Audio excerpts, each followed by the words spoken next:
मंगलाचरण तथा अग्नि और वशिष्ठ के संवाद रूप से अग्नि पुराण का आरंभ। लक्ष्मी, सरस्वती, पार्वती, गणेश, कार्तिकेय, महादेव जी, ब्रह्मा, अग्नि, इंद्र आदि देवताओं तथा भगवान वासुदेव को मैं नमस्कार करता हूं। नैमिषारण्य की बात है। शौनक आदि ऋषि यज्ञों द्वारा भगवान विष्णु का यजन कर रहे थे। उस समय वहां तीर्थ यात्रा के प्रसंग से सूत जी पधारे। महर्षियों ने उनका स्वागत सत्कार करके कहा। ऋषि बोले, सूत जी, आप हमारी पूजा स्वीकार करके हमें वो सार से भी सारभूत तत्व बतलाने की कृपा करें जिसके जान लेने मात्र से सर्वज्ञता प्राप्त होती है। सूत जी ने कहा, ऋषियों, भगवान विष्णु ही सार से भी सार तत्व हैं। वे सृष्टि और पालन आदि के कर्ता और सर्वत्र व्यापक हैं। वो विष्णु स्वरूप ब्रह्म मैं ही हूं। इस प्रकार उन्हें जान लेने पर सर्वज्ञता प्राप्त हो जाती है।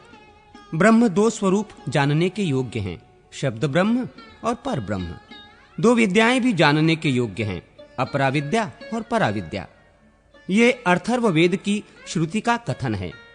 एक समय की बात है, मैं, सुखदेव जी तथा पैल आदि ऋषि बद्रिकाश्रम को गए और वहां व्यास जी को नमस्कार करके हमने प्रश्न किया।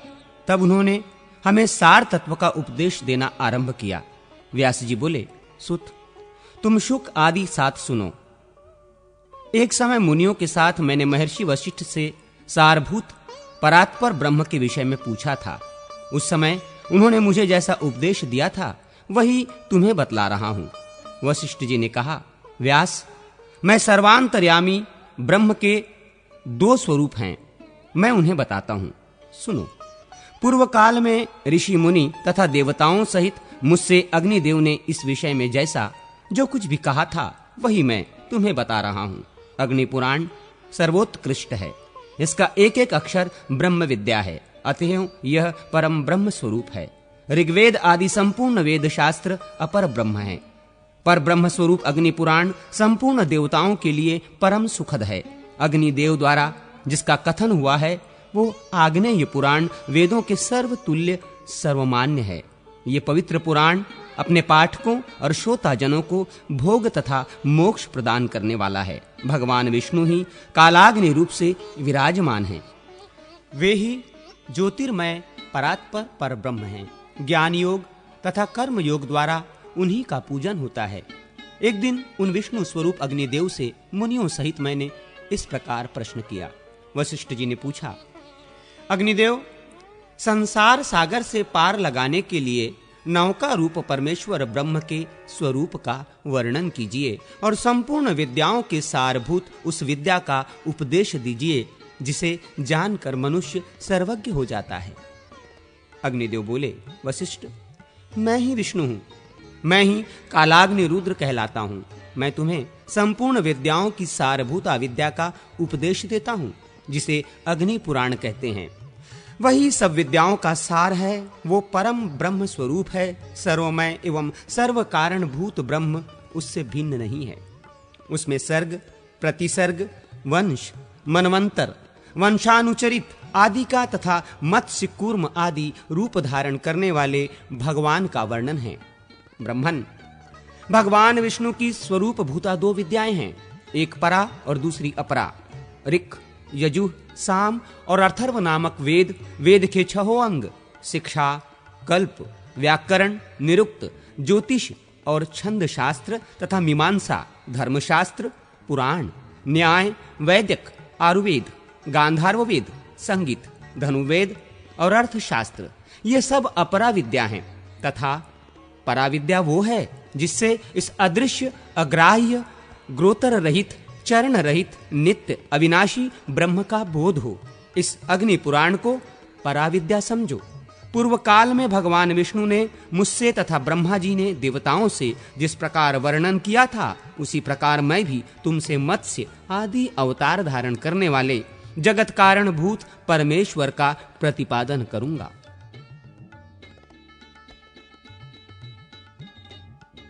मत्स्यावतार की कथा। वशिष्ठ जी ने कहा, अग्निदेव, आप सृष्टि आदि के कारणभूत भगवान विष्णु के मत्स्य आदि अवतारों का वर्णन कीजिए, साथ ही ब्रह्म स्वरूप अग्नि पुराण को भी सुनाइए, जिसे पूर्व काल में आपने श्री विष्णु भगवान के मुख से सुना था। अग्निदेव बोले, वशिष्ठ सुनो, मैं श्रीहरि के मत्स्यावतार का वर्णन करता हूँ। अवतार धारण का कार्य दुष्टों के विनाश तथा साधु पुरुषों की रक्षा के लिए होता है। बीते हुए कल्प के अंत में ब्राह्म नामक नैमित्तिक प्रलय हुआ था। मुने, उस समय भू आदि लोक समुद्र के जल में डूब गए थे। प्रलय के पहले की बात है। व्यवस्थ मनु भोग और मोक्ष की सिद्धि के लिए तपस्या कर रहे थे। एक दिन जब वे कृतमाला नदी से जल से पितरों का तर्पण कर रहे थे, उनकी अंजलि के जल में एक बहुत छोटा सा मत्स्य आ गया। राजा ने उसे जल में फेंक देने का विचार किया। तब मत्स्य ने कहा, महाराज, मुझे जल में न फेंको, यहाँ ग्राह्य आदि जल जंतुओं से मुझे भय है। ये सुनकर मनु ने उसे अपने कलश के जल में डाल दिया। मत्स्य उसमें पड़ते ही बड़ा हो गया और पुनः मनु से बोला, राजन, मुझे इससे बड़ा स्थान दो। उसकी ये बात सुनकर राजा ने उसे एक बड़े जलपात्र, नाद या कुंडा आदि में डाल दिया। उसमें भी बड़ा होकर मत्स्य राजा से बोला, मनो, मुझे कोई विस्तृत स्थान दो। तब उन्होंने पुनः उसे सरोवर के जल में डाला, किंतु वहां भी बढ़कर वो सरोवर के बराबर हो गया और बोला, मुझे इससे बड़ा स्थान दो। तब मनु ने उसे फिर समुद्र में ही ले जाकर डाल दिया। वहां वो मत्स्य क्षण भर में 1,00,000 योजन बड़ा हो गया। उस अद्भुत मत्स्य को देखकर मनु को बड़ा विस्मय हुआ। वे बोले, आप कौन हैं? निश्चय ही आप भगवान श्री विष्णु जान पड़ते हैं। नारायण, आपको नमस्कार है। जनार्दन, आप किस लिए अपनी माया से मुझे मोहित कर रहे हैं? मनु के ऐसा कहने पर सबके पालन में संलग्न रहने वाले मत्स्य रूपधारी भगवान उनसे बोले, राजन, मैं दुष्टों का नाश और जगत की रक्षा करने के लिए अवतीर्ण हुआ हूं। आज से 7वें दिन समुद्र संपूर्ण जगत को डुबो देगा। उस समय तुम्हारे पास एक नौका उपस्थित होगी। तुम उस पर सब प्रकार के बीज आदि रखकर बैठ जाना। सप्तर्षि भी तुम्हारे साथ रहेंगे। जब तक ब्रह्मा की रात रहेगी, तब तक तुम उसी नाव पर विचरते रहोगे। नाव आने के बाद मैं भी इसी रूप में उपस्थित होऊंगा। उस समय तुम मेरे सिंग में महासर्पमयी रस्सी से उस नाव को बांध देना। ऐसा कहकर भगवान मत्स्य अंतर्धान हो गए और व्यवस्थ मनु उनके बताए हुए समय की प्रतीक्षा करते हुए वहीं रहने लगे। जब नियत समय पर समुद्र अपनी सीमा लांघ कर बढ़ने लगा, तब वे पूर्वोक्त नौका पर बैठ गए। उसी समय एक सिंह धारण करने वाले सुवर्णमय मत्स्य भगवान का प्रादुर्भाव हुआ। उनका विशाल शरीर 10,00,000 योजन लंबा था। उनके सिंग में नाव बांधकर राजा ने उनसे मत्स्य नामक पुराण का श्रवण किया, जो सब पापों का नाश करने वाला है।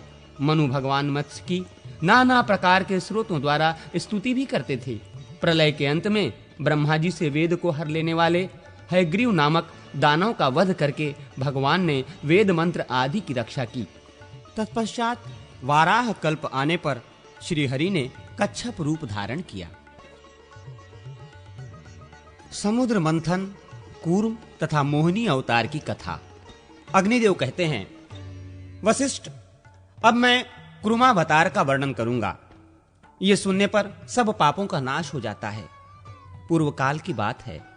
देवासुर संग्राम में दैत्यों ने देवताओं को परास्त कर दिया। वे दुर्वासा के शाप से भी लक्ष्मी से रहित हो गए थे।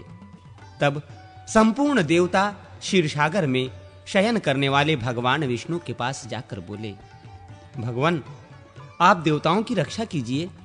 यह सुनकर श्री हरि ने ब्रह्म आदि देवताओं से कहा, देवगण, तुम लोग क्षीर समुद्र को मथने, अमृत प्राप्त करने और लक्ष्मी को पाने के लिए असुरों से संधि कर लो। कोई बड़ा काम या भारी प्रयोजन आ पड़ने पर शत्रुओं से भी संधि कर लेनी चाहिए। मैं तुम लोगों को अमृत का भागी बनाऊंगा और दैत्यों को उससे वंचित रखूंगा। मंदराचल को मथानी और वासुकी नाग को नेति बनाकर आलस्य रहित हो मेरी सहायता से तुम लोग क्षीर सागर का मंथन करो। भगवान विष्णु के ऐसा कहने पर देवता दैत्यों के साथ संधि करके क्षीर समुद्र पर आए। फिर तो उन्होंने एक साथ मिलकर समुद्र मंथन आरंभ किया। जिस ओर वासुकी नाग की पूंछ थी, उसी ओर देवता खड़े थे। दानव वासुकी नाग के निश्वास से क्षीण हो रहे थे और देवताओं को भगवान अपनी कृपा दृष्टि से परिपुष्ट कर रहे थे। समुद्र मंथन आरंभ होने पर कोई आधार न मिलने से मंदराचल पर्वत समुद्र में डूब गया। तब भगवान विष्णु ने कूर्म कछुए का रूप धारण करके मंदराचल को अपनी पीठ पर रख लिया। फिर जब समुद्र मथा जाने लगा तो उसके भीतर से हलाहल विष प्रकट हुआ। उसे भगवान शंकर ने अपने कंठ में धारण कर लिया। इससे कंठ में काला दाग पड़ जाने के कारण वे नीलकंठ नाम से प्रसिद्ध हुए। तत्पश्चात समुद्र से वारुणी देवी, पारिजात वृक्ष, कौस्तुभ मणि, गौवें तथा दिव्य अप्सराएं प्रकट हुई। फिर लक्ष्मी देवी का प्रादुर्भाव हुआ। वे भगवान विष्णु को प्राप्त हुई। संपूर्ण देवताओं ने उनका दर्शन और स्तवन किया। इससे वे लक्ष्मीवान हो गए। तदनंतर भगवान विष्णु के अंशभूत धन्वंतरी, जो आयुर्वेद के प्रवर्तक हैं, हाथ में अमृत से भरा हुआ कलश लिए प्रकट हुए। दैत्यों ने उनके हाथ से अमृत छीन लिया और उसमें से आधा देवताओं को देकर वे सब चलते बने। उनमें जंभ आदि दैत्य प्रधान थे। उन्हें जाते देख भगवान विष्णु ने स्त्री का रूप धारण किया। उस रूपवती स्त्री को देखकर दैत्य मोहित हो गए और बोले, सुमुखी, तुम हमारी भार्या हो जाओ और ये अमृत लेकर हमें पिलाओ। बहुत अच्छा कहकर भगवान ने उनके हाथ से अमृत ले लिया और उसे देवताओं को पिला दिया। उस समय राहु चंद्रमा का रूप धारण करके अमृत पीने लगा। तब सूर्य और चंद्रमा ने उसके कपट वेश को प्रकट कर दिया। ये देख भगवान श्रीहरि ने चक्र से उसका मस्तक काट डाला। उसका सिर अलग हो गया और भुजाओं सहित धड़ अलग रह गया। फिर भगवान को दया आई और उन्होंने राहु को अमर बना दिया। तब ग्रह स्वरूप राहु ने भगवान श्रीहरि से कहा, इन सूर्य और चंद्रमा को मेरे द्वारा अनेकों बार ग्रहण लगेगा। उस समय संसार के लोग जो कुछ दान करें वो सब अक्षय हो। भगवान विष्णु ने तथास्तु कहकर संपूर्ण देवताओं के साथ राहु की बात का अनुमोदन किया। इसके बाद भगवान ने स्त्री रूप त्याग दिया, किंतु महादेव जी को भगवान के उस रूप का पुनर्दर्शन करने की इच्छा हुई। अतः उन्होंने अनुरोध किया, भगवान, आप अपने स्त्री रूप का मुझे दर्शन करावें। महादेव जी की प्रार्थना से भगवान श्रीहरि ने उन्हें अपने स्त्री रूप का दर्शन कराया। वे भगवान की माया से ऐसे मोहित हो गए कि पार्वती जी को त्याग कर उस स्त्री के पीछे लग गए। उन्होंने नग्न और उन्मत्त होकर मोहिनी के केश पकड़ लिए। मोहिनी अपने केशों को छुड़ाकर वहां से चल दी। उसे जाती देख महादेव जी भी उसके पीछे पीछे दौड़ने लगे। उस समय पृथ्वी पर जहां वहां भगवान शंकर का वीर्य गिरा, वहां वहां शिवलिंगों का क्षेत्र एवं सुवर्ण की खानें हो गईं।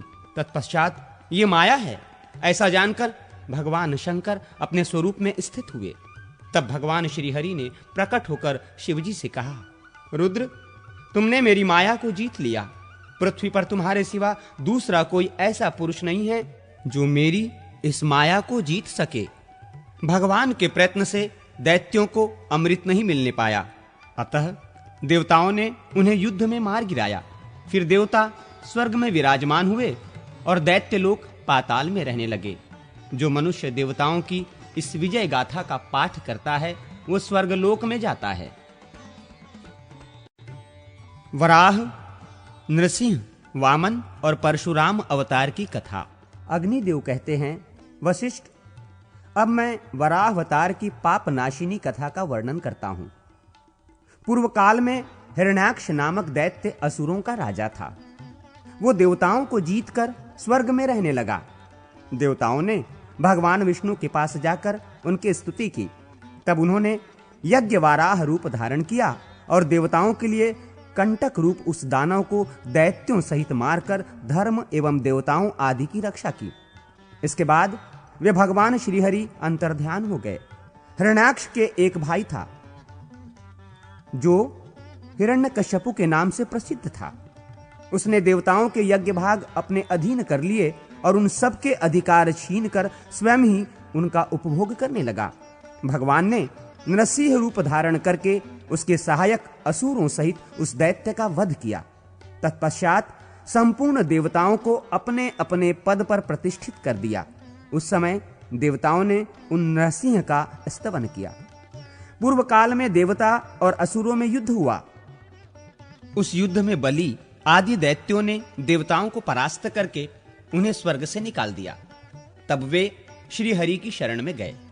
भगवान ने उन्हें अभयदान दिया और कश्यप तथा अदिति की स्तुति से प्रसन्न हो वे अदिति के गर्भ से वामन रूप में प्रकट हुए। उस समय दैत्यराज बलि गंगा द्वार में यज्ञ कर रहे थे। भगवान उनके यज्ञ में गए और वहां यजमान के स्तुति का गान करने लगे। वामन के मुख से वेदों का पाठ सुनकर राजा बलि उन्हें वर देने को उद्यत हो गए और शुक्राचार्य के मना करने पर भी बोले, ब्राह्मण, आपकी जो इच्छा हो मुझसे मांगे, मैं आपको वो वस्तु अवश्य दूंगा। वामन ने बलि से कहा, मुझे अपने गुरु के लिए 3 पग भूमि की आवश्यकता है, वही दीजिए। बलि ने कहा, अवश्य दूंगा। तब संकल्प का जल हाथ में पड़ते ही भगवान वामन अवामन हो गए। उन्होंने विराट रूप धारण कर लिया और भूरलोक, भुवरलोक एवं स्वर्गलोक को अपने 3 पगों से नाप लिया। श्रीहरि ने बलि को सूतल लोक में भेज दिया और त्रिलोकी का राज्य इंद्र को दे डाला। इंद्र ने देवताओं के साथ श्रीहरि का स्तवन किया। वे तीनों लोकों के स्वामी होकर सुख से रहने लगे। ब्राह्मण, अब मैं परशुराम अवतार का वर्णन करूंगा, सुनो।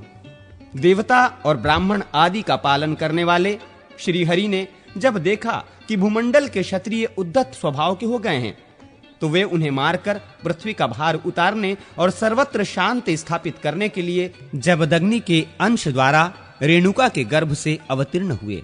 भृगुनंदन परशुराम शस्त्र विद्या के पारंगत विद्वान थे। उन दिनों कृतवीर्य का पुत्र राजा अर्जुन भगवान दत्तात्रेय जी की कृपा से 1000 बाहें पाकर समस्त भूमंडल पर राज्य करता था। एक दिन वो वन में शिकार खेलने के लिए गया। वहां वो बहुत थक गया। उस समय जमदग्नि मुनि ने उन्हें सेना सहित अपने आश्रम पर निमंत्रित किया और कामधेनु के प्रभाव से सबको भोजन कराया। राजा ने मनु से कामधेनु को अपने लिए मांगा, किंतु उन्होंने देने से इनकार कर दिया। तब उसने बलपूर्वक उस धेनु को छीन लिया। ये समाचार पाकर परशुराम जी ने हयहयपुरी में जा उसके साथ युद्ध किया और अपने फरसे से उसका मस्तक काटकर रणभूमि में उसे मार गिराया। फिर वे कामधेनु को साथ लेकर अपने आश्रम पर लौट आए। एक दिन परशुराम जी जब वन में गए हुए थे, कृतवीर्य के पुत्रों ने आकर अपने पिता के वैर का बदला लेने के लिए जमदग्नि मुनि को मार डाला। जब परशुराम जी लौट कर आए तो पिता को मारा गया देख उनके मन में बड़ा क्रोध हुआ। उन्होंने 21 बार समस्त भूमंडल के क्षत्रियों का संहार किया। फिर कुरुक्षेत्र में 5 कुंड बनाकर वहीं उन्होंने अपने पितरों का तर्पण किया और सारी पृथ्वी कश्यप मुनि को दान देकर वे महेंद्र पर्वत पर रहने लगे। इस प्रकार कूर्म, वराह, नृसिंह, वामन तथा परशुराम अवतार की कथा सुनकर मनुष्य स्वर्गलोक में जाता है। कथा अग्निदेव कहते हैं, वशिष्ठ, अब मैं ठीक उसी प्रकार रामायण का वर्णन करूंगा जैसे पूर्व काल में नारद जी ने महर्षि वाल्मीकि जी को सुनाया था। इसका पाठ भोग और मोक्ष दोनों को देने वाला है। देवर्षि नारद कहते हैं, वाल्मीकि जी भगवान विष्णु के नाभि कमल से ब्रह्मा जी उत्पन्न हुए हैं। ब्रह्मा जी के पुत्र हैं मरीचि, मरीचि से कश्यप, कश्यप से सूर्य और सूर्य से वैवस्वत मनु का जन्म हुआ है। उसके बाद वैवस्वत मनु से इक्ष्वाकु की उत्पत्ति हुई। इक्ष्वाकु के वंश में ककुस्थ नामक राजा हुए। ककुस्थ के रघु, रघु के अज और अज के पुत्र दशरथ हुए। उन राजा दशरथ से रावण आदि राक्षसों का वध करने के लिए साक्षात भगवान विष्णु 4 रूपों में प्रकट हुए।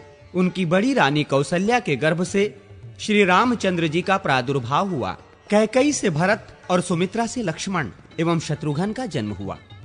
महर्षि ऋषिशृंग ने उन तीनों रानियों को यज्ञ सिद्ध चरु दिए, जिन्हें खाने से इन 4 कुमारों का आविर्भाव हुआ। श्री राम आदि सभी भाई अपने पिता के ही समान पराक्रमी थे। एक समय मुनिवर विश्वामित्र ने उन्हें यज्ञ में विघ्न डालने वाले निशाचरों का नाश करने के लिए राजा दशरथ से प्रार्थना की कि आप अपने पुत्र श्री राम को मेरे साथ भेज दे।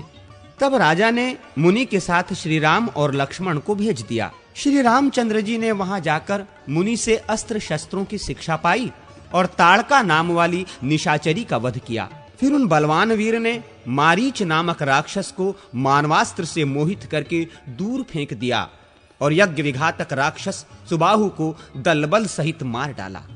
इसके बाद वे कुछ काल तक मुनि के सिद्धाश्रम में भी रहे। तत्पश्चात विश्वामित्र आदि महर्षियों के साथ लक्ष्मण सहित श्री राम मिथिला नरेश का धनुष यज्ञ देखने के लिए गए। अपनी माता अहिल्या के उद्धार की वार्ता सुनकर संतुष्ट हुए। शतानंद जी ने निमित्त कारण बनकर श्री राम से विश्वामित्र मुनि के प्रभाव का वर्णन किया। राजा जनक ने अपने यज्ञ में मुनियों सहित श्री रामचंद्र जी का पूजन किया। श्री राम ने धनुष को चढ़ा दिया और उसे अनायास ही तोड़ डाला। तदनंतर महाराज जनक ने अपनी अयोनिजा कन्या सीता को, जिसके विवाह के लिए पराक्रम ही शुल्क निश्चित किया गया था, श्री रामचंद्र जी को समर्पित किया। श्री राम ने भी अपने पिता राजा दशरथ आदि गुरुजनों के मिथिला में पधारने पर सबके सामने सीता का विधि पूर्वक पाणी ग्रहण किया। उस समय लक्ष्मण ने भी मिथिलेश कन्या उर्मिला को अपनी पत्नी बनाया। राजा जनक के छोटे भाई कुशध्वज थे। उनकी 2 कन्याएं थीं, श्रुतकीर्ति और मांडवी। इनमें मांडवी के साथ भरत ने और श्रुतकीर्ति के साथ शत्रुघ्न ने विवाह किया। तदनंतर राजा जनक से भली भांति पूजित हो श्री रामचंद्र जी ने वशिष्ठ आदि महर्षियों के साथ वहां से प्रस्थान किया। मार्ग में जमदग्नि नंदन परशुराम को जीतकर वे अयोध्या पहुंचे। वहां जाने पर भरत और शत्रुघ्न अपने मामा राजा युधाजीत की राजधानी को चले गए। अयोध्या कांड की संक्षिप्त कथा। नारद जी कहते हैं, भरत के ननिहाल चले जाने पर लक्ष्मण सहित श्री रामचंद्र जी ही पिता माता आदि के सेवा सत्कार में रहने लगे। एक दिन राजा दशरथ ने श्री रामचंद्र जी से कहा, रघुनंदन मेरी बात सुनो। तुम्हारे गुणों पर अनुरक्त हो प्रजाजनों ने मन ही मन तुम्हें राज सिंहासन पर अभिषिक्त कर दिया है। प्रजा की यह हार्दिक इच्छा है कि तुम युवराज बनो। अतः कल प्रातः काल मैं तुम्हें युवराज पद प्रदान कर दूंगा। आज रात में तुम सीता सहित उत्तम व्रत का पालन करते हुए संयम पूर्वक रहो। राजा के 8 मंत्रियों तथा वशिष्ठ जी ने भी उनकी इस बात का अनुमोदन किया। उन 8 मंत्रियों के नाम इस प्रकार हैं: दृष्टि, जयंत, विजय, सिद्धार्थ, राज्यवर्धन, अशोक, धर्मपाल और सुमंत्र। इनके अतिरिक्त वशिष्ठ जी भी मंत्रणा देते थे। पिता और मंत्रियों की बातें सुनकर श्री रघुनाथ जी ने तथास्तु कहकर उनकी आज्ञा शिरोधार्य की और माता कौशल्या को ये शुभ समाचार बताकर देवताओं की पूजा करके वे संयम में स्थित हो गए। उधर महाराज दशरथ वशिष्ठ आदि मंत्रियों को ये कहकर कि आप लोग श्री रामचंद्र जी के राज्याभिषेक की सामग्री जुटाएं, कैकई के भवन में चले गए। कैकई के मंथरा नामक एक दासी थी जो बड़ी दुष्टा थी। उसने अयोध्या की सजावट होती देख श्री रामचंद्र जी के राज्याभिषेक की बात जानकर रानी कैकई से सारा हाल कह सुनाया। एक बार किसी अपराध के कारण श्री रामचंद्र जी ने मंथरा को उसके पैर पकड़कर घसीटा था। उसी वैर के कारण वो सदा यही चाहती थी कि राम का वनवास हो जाए। मंथरा बोली, कैकई तुम उठो, राम का राज्याभिषेक होने जा रहा है। ये तुम्हारे पुत्र के लिए, मेरे लिए और तुम्हारे लिए भी मृत्यु के समान भयंकर वृत्तांत है, इसमें कोई संदेह नहीं है। मंथरा कुबड़ी थी। उसकी बात सुनकर रानी कैकई को प्रसन्नता हुई। उन्होंने कुब्जा को एक आभूषण उतार कर दिया और कहा, मेरे लिए तो जैसे राम हैं वैसे ही मेरे पुत्र भरत भी हैं। मुझे ऐसा कोई उपाय नहीं दिखाई देता जिससे भरत को राज्य मिल सके। मंथरा ने उस हार को फेंक दिया और कुपित होकर कैकई से कहा। मंथरा बोली, ओ नादान, तू भरत को, अपने को और मुझे भी राम से बचा। कल राम राजा होंगे, फिर राम के पुत्रों को राज्य मिलेगा। कैकई, अब राजवंश भरत से दूर हो जाएगा। मैं भरत को राज्य दिलाने का एक उपाय बताती हूँ। पहले की बात है, देवासुर संग्राम में शंबरासुर ने देवताओं को मार भगाया था। तेरे स्वामी भी उस युद्ध में गए थे। उस समय तूने अपने विद्या से रात में स्वामी की रक्षा की थी। इसके लिए महाराज ने तुझे 2 वर देने की प्रतिज्ञा की थी। इस समय उन्हीं 2 वरों को उनसे मांग। एक वर के द्वारा राम का 14 वर्षों के लिए वनवास और दूसरे के द्वारा भरत का युवराज पद पर अभिषेक मांग ले। राजा इस समय वे दोनों वर दे देंगे। इस प्रकार मंथरा के प्रोत्साहन देने पर कैकई अनर्थ में ही अर्थ की सिद्धि देखने लगी और बोली, कुब्जे, तूने बड़ा अच्छा उपाय बताया है। राजा मेरा मनोरथ अवश्य पूर्ण करेंगे। ऐसा कहकर वो कोप भवन में चली गई और पृथ्वी पर अचेत सी होकर पड़ गई। उधर महाराज दशरथ ब्राह्मण आदि का पूजन करके जब कैकेयी के भवन में आए तो उसे रोष से भरी हुई देखा। तब राजा ने पूछा, सुंदरी, तुम्हारी ऐसी दशा क्यों हो रही है? तुम्हें कोई रोग तो नहीं सता रहा है अथवा किसी भय से व्याकुल तो नहीं हो? बताओ क्या चाहती हो? मैं अभी तुम्हारी इच्छा पूर्ण करता हूं। जिन श्री राम के बिना मैं क्षण भर भी जीवित नहीं रह सकता, उन्हीं की शपथ खाकर कहता हूं तुम्हारा मनोरथ अवश्य पूर्ण करूंगा। सच सच बताओ क्या चाहती हो? कैकेयी बोली, राजन, यदि आप मुझे कुछ देना ही चाहते हो तो अपने सत्य की रक्षा के लिए पहले के दिए हुए 2 वरदान देने की कृपा करें। मैं चाहती हूं राम 14 वर्षों तक संयम पूर्वक वन में निवास करे और इन सामग्रियों के द्वारा आज ही भरत का युवराज पद पर अभिषेक हो जाए। महाराज, यदि ये दोनों वरदान आप मुझे नहीं देंगे तो मैं विष पीकर मर जाऊंगी। ये सुनकर राजा दशरथ वज्र से आहत हुए की भांति मूर्छित होकर भूमि पर गिर पड़े। फिर थोड़ी देर में चेत होने पर उन्होंने कैकेयी से कहा। दशरथ बोले, पाप पूर्ण विचार रखने वाली कैकेयी, तू समस्त संसार का अप्रिय करने वाली है। अरे, मैंने या राम ने तेरा क्या बिगाड़ा है तो तू मुझसे ऐसी बात कहती है? केवल तुझे प्रिय लगने वाला ये कार्य करके मैं संसार में भली भांति निंदित हो जाऊंगा। तू मेरी स्त्री नहीं, काल रात्रि है।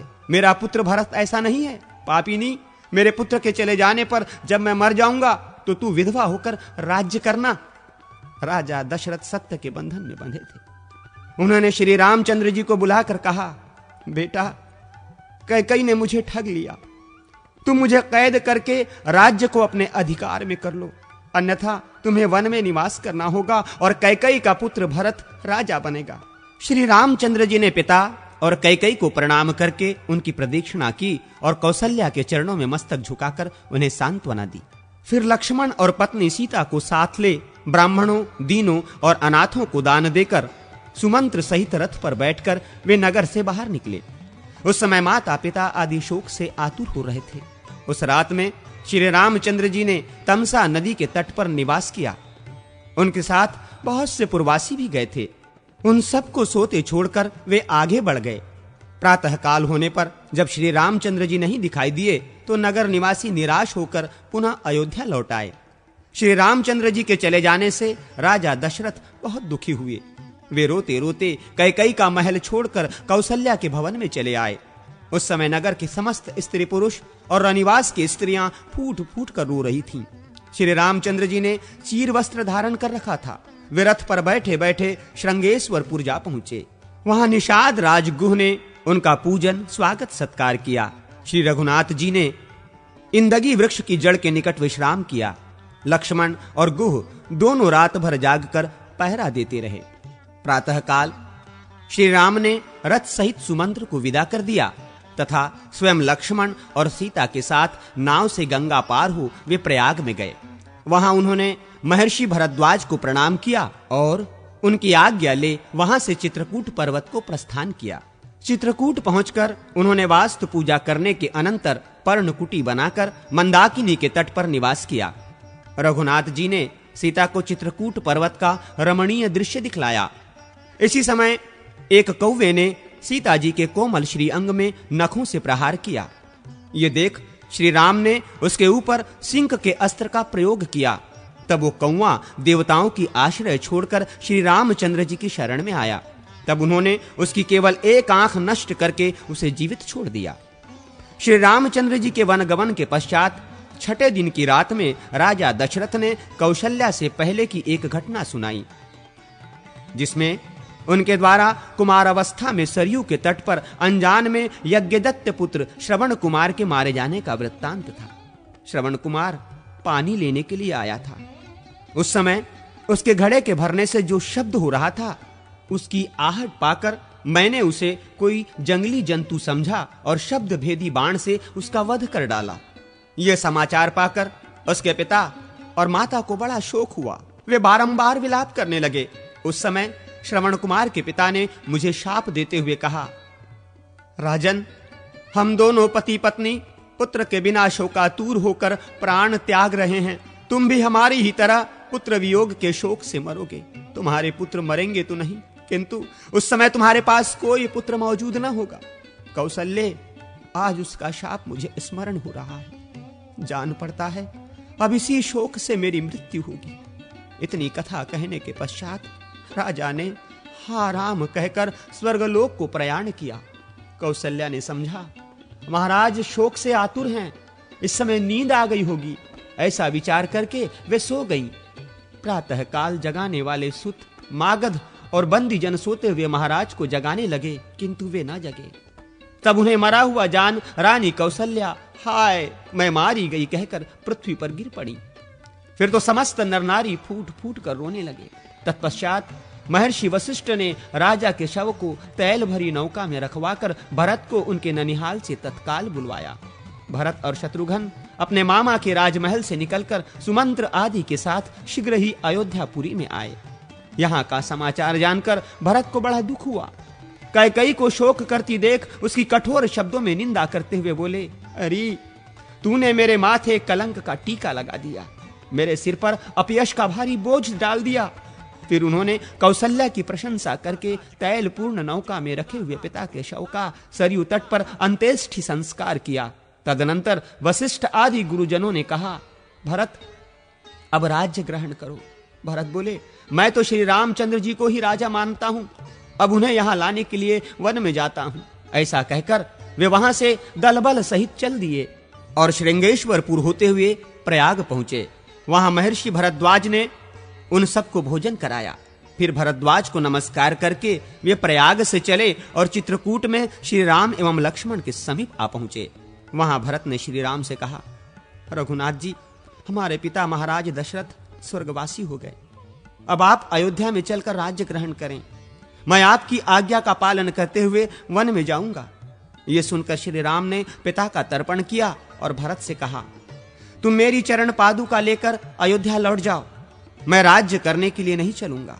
पिता के सत्य की रक्षा के लिए चीर एवं जटा धारण करके वन में ही रहूंगा।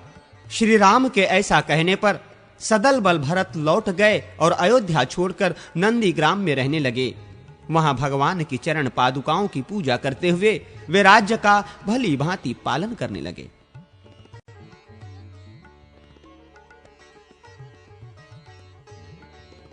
अरण्य कांड की संक्षिप्त कथा। नारद जी कहते हैं, मुने, श्री रामचंद्र जी ने महर्षि वशिष्ठ तथा माताओं को प्रणाम करके उन सबको भरत के साथ विदा कर दिया। तत्पश्चात महर्षि अत्रि तथा उनकी पत्नी अनुसया को, शरभंग मुनि को, सुतीक्ष्ण को तथा अगत्य जी के भ्राता अग्निजीव मुनि को प्रणाम करते हुए श्री रामचंद्र जी ने अगत्य मुनि के आश्रम पर जा उनके चरणों में मस्तक झुकाया और मुनि की कृपा से दिव्य धनुष एवं दिव्य खड्ग प्राप्त करके वे दंडकारण्य में आए।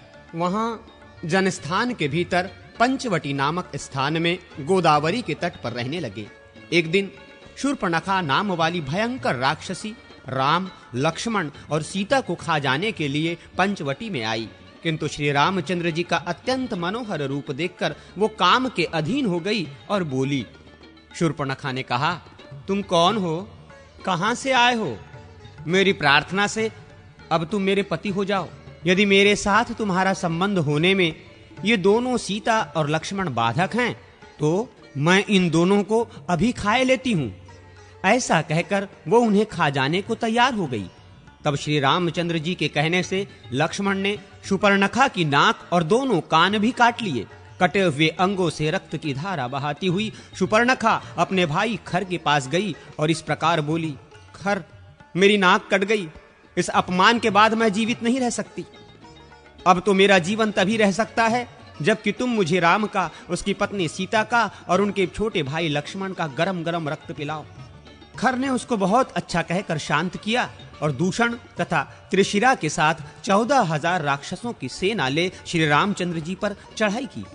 श्री राम ने भी उन सब का सामना किया और अपने बाणों से राक्षसों को बींधना आरंभ किया।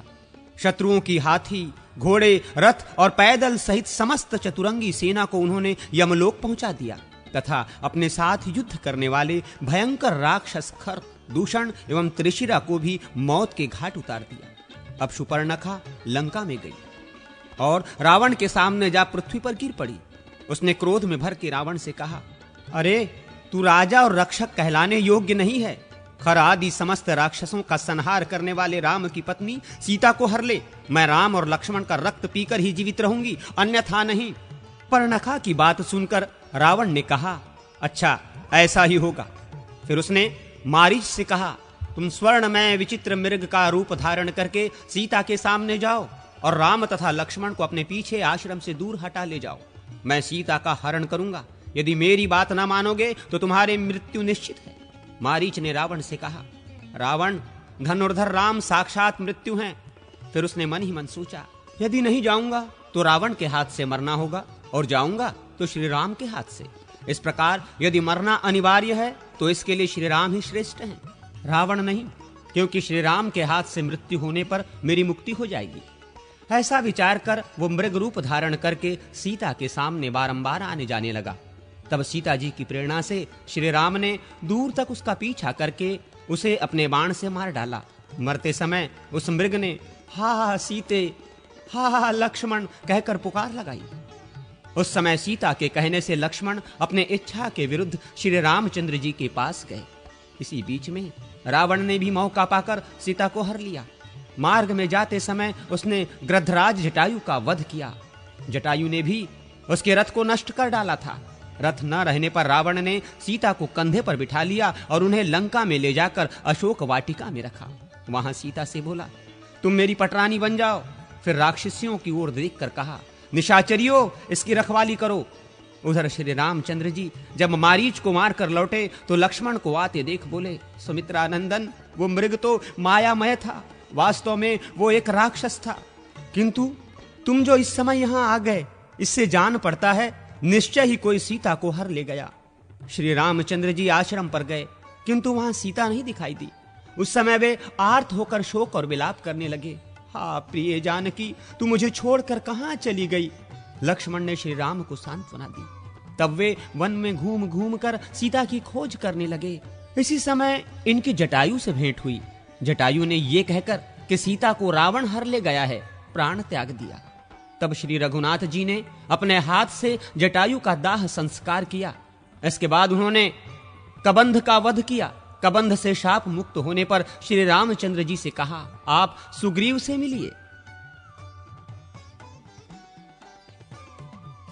किष्किंधा कांड की संक्षिप्त कथा।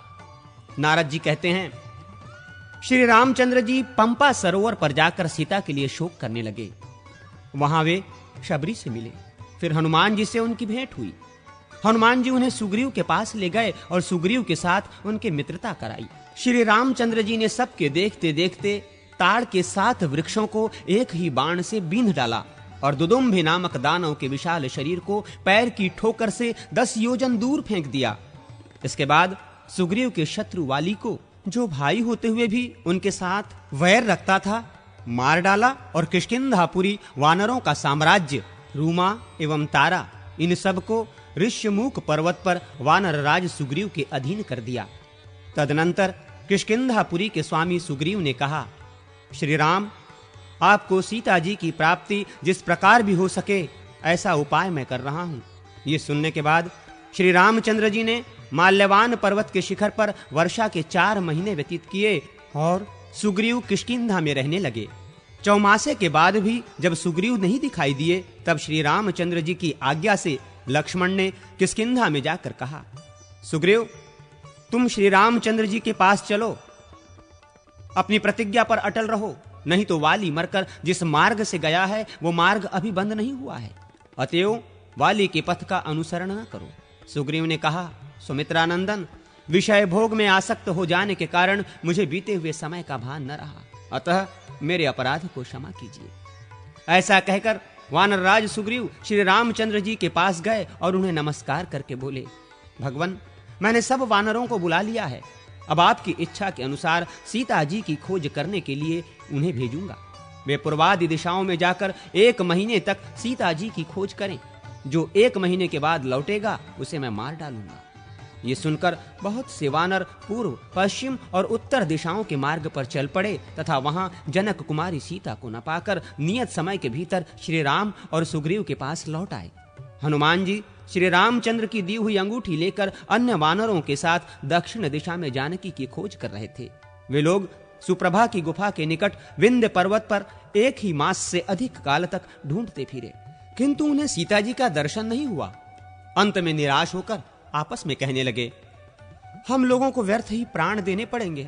धन्य है वो जटायु जिसने सीता के लिए रावण के द्वारा मारा जाकर युद्ध में प्राण त्याग दिया। उनकी ये बातें संपाति नामक गृध के कानों में पड़ी। वो वानरों के प्राण त्याग की चर्चा से उनके खाने की ताक में लगा था, किंतु जटायु की चर्चा सुनकर रुक गया और बोला, वानरों, जटायु मेरा भाई था।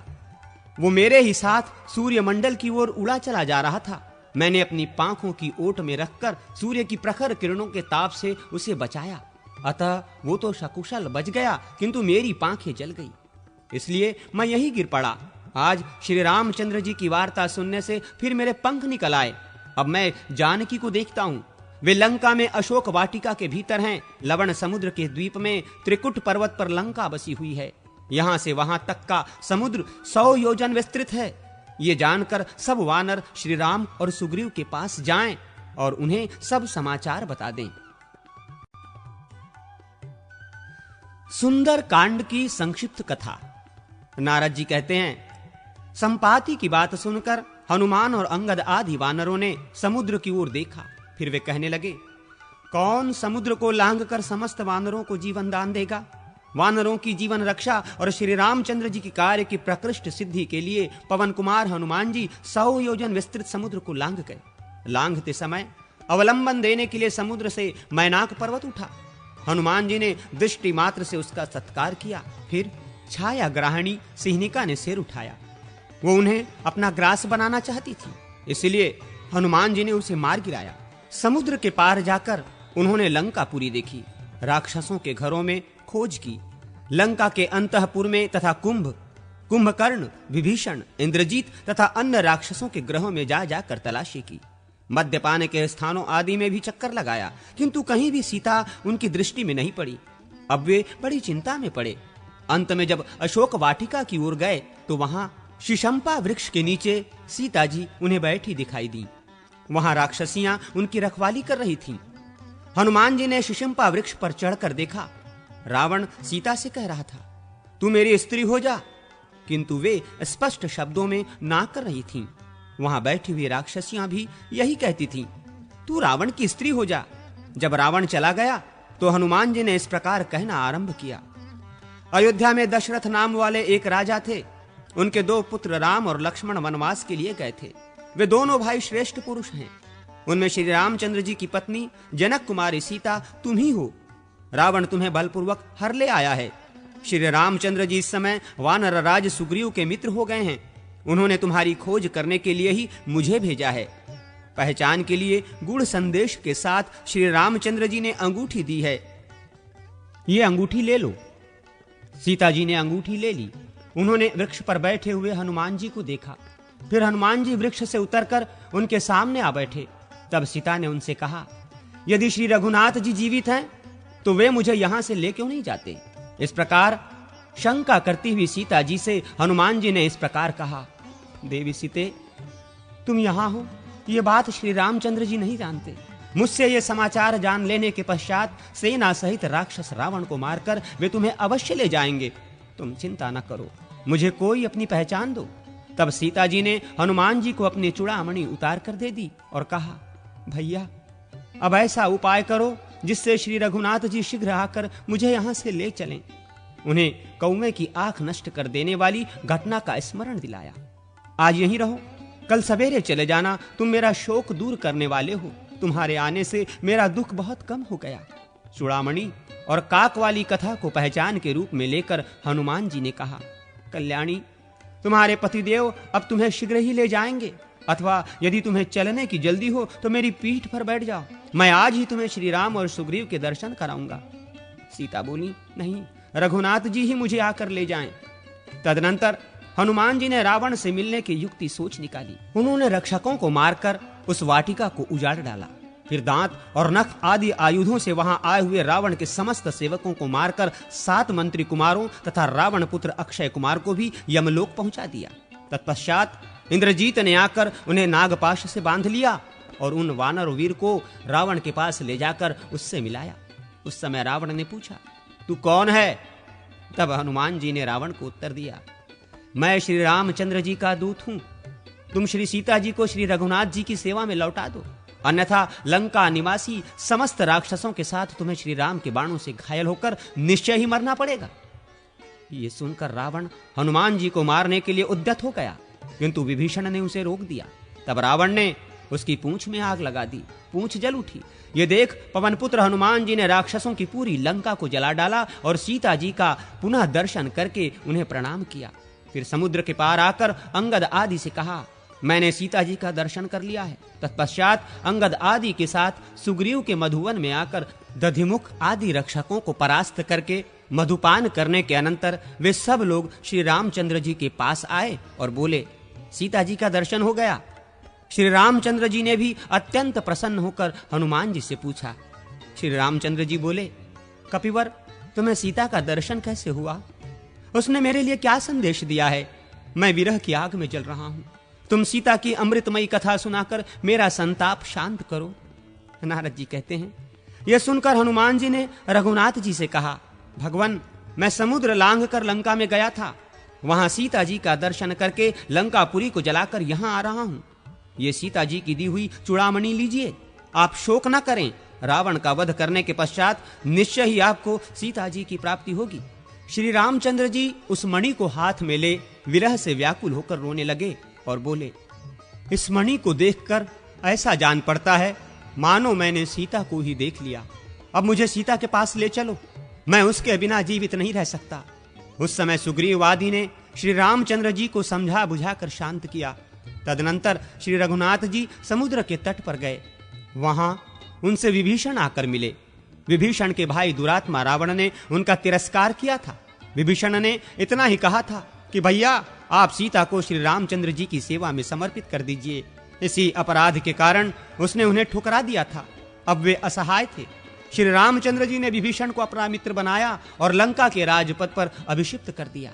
इसके बाद श्री राम ने समुद्र से लंका जाने के लिए रास्ता मांगा। जब उसने मार्ग नहीं दिया तो उन्होंने बाणों से उसे बींध डाला।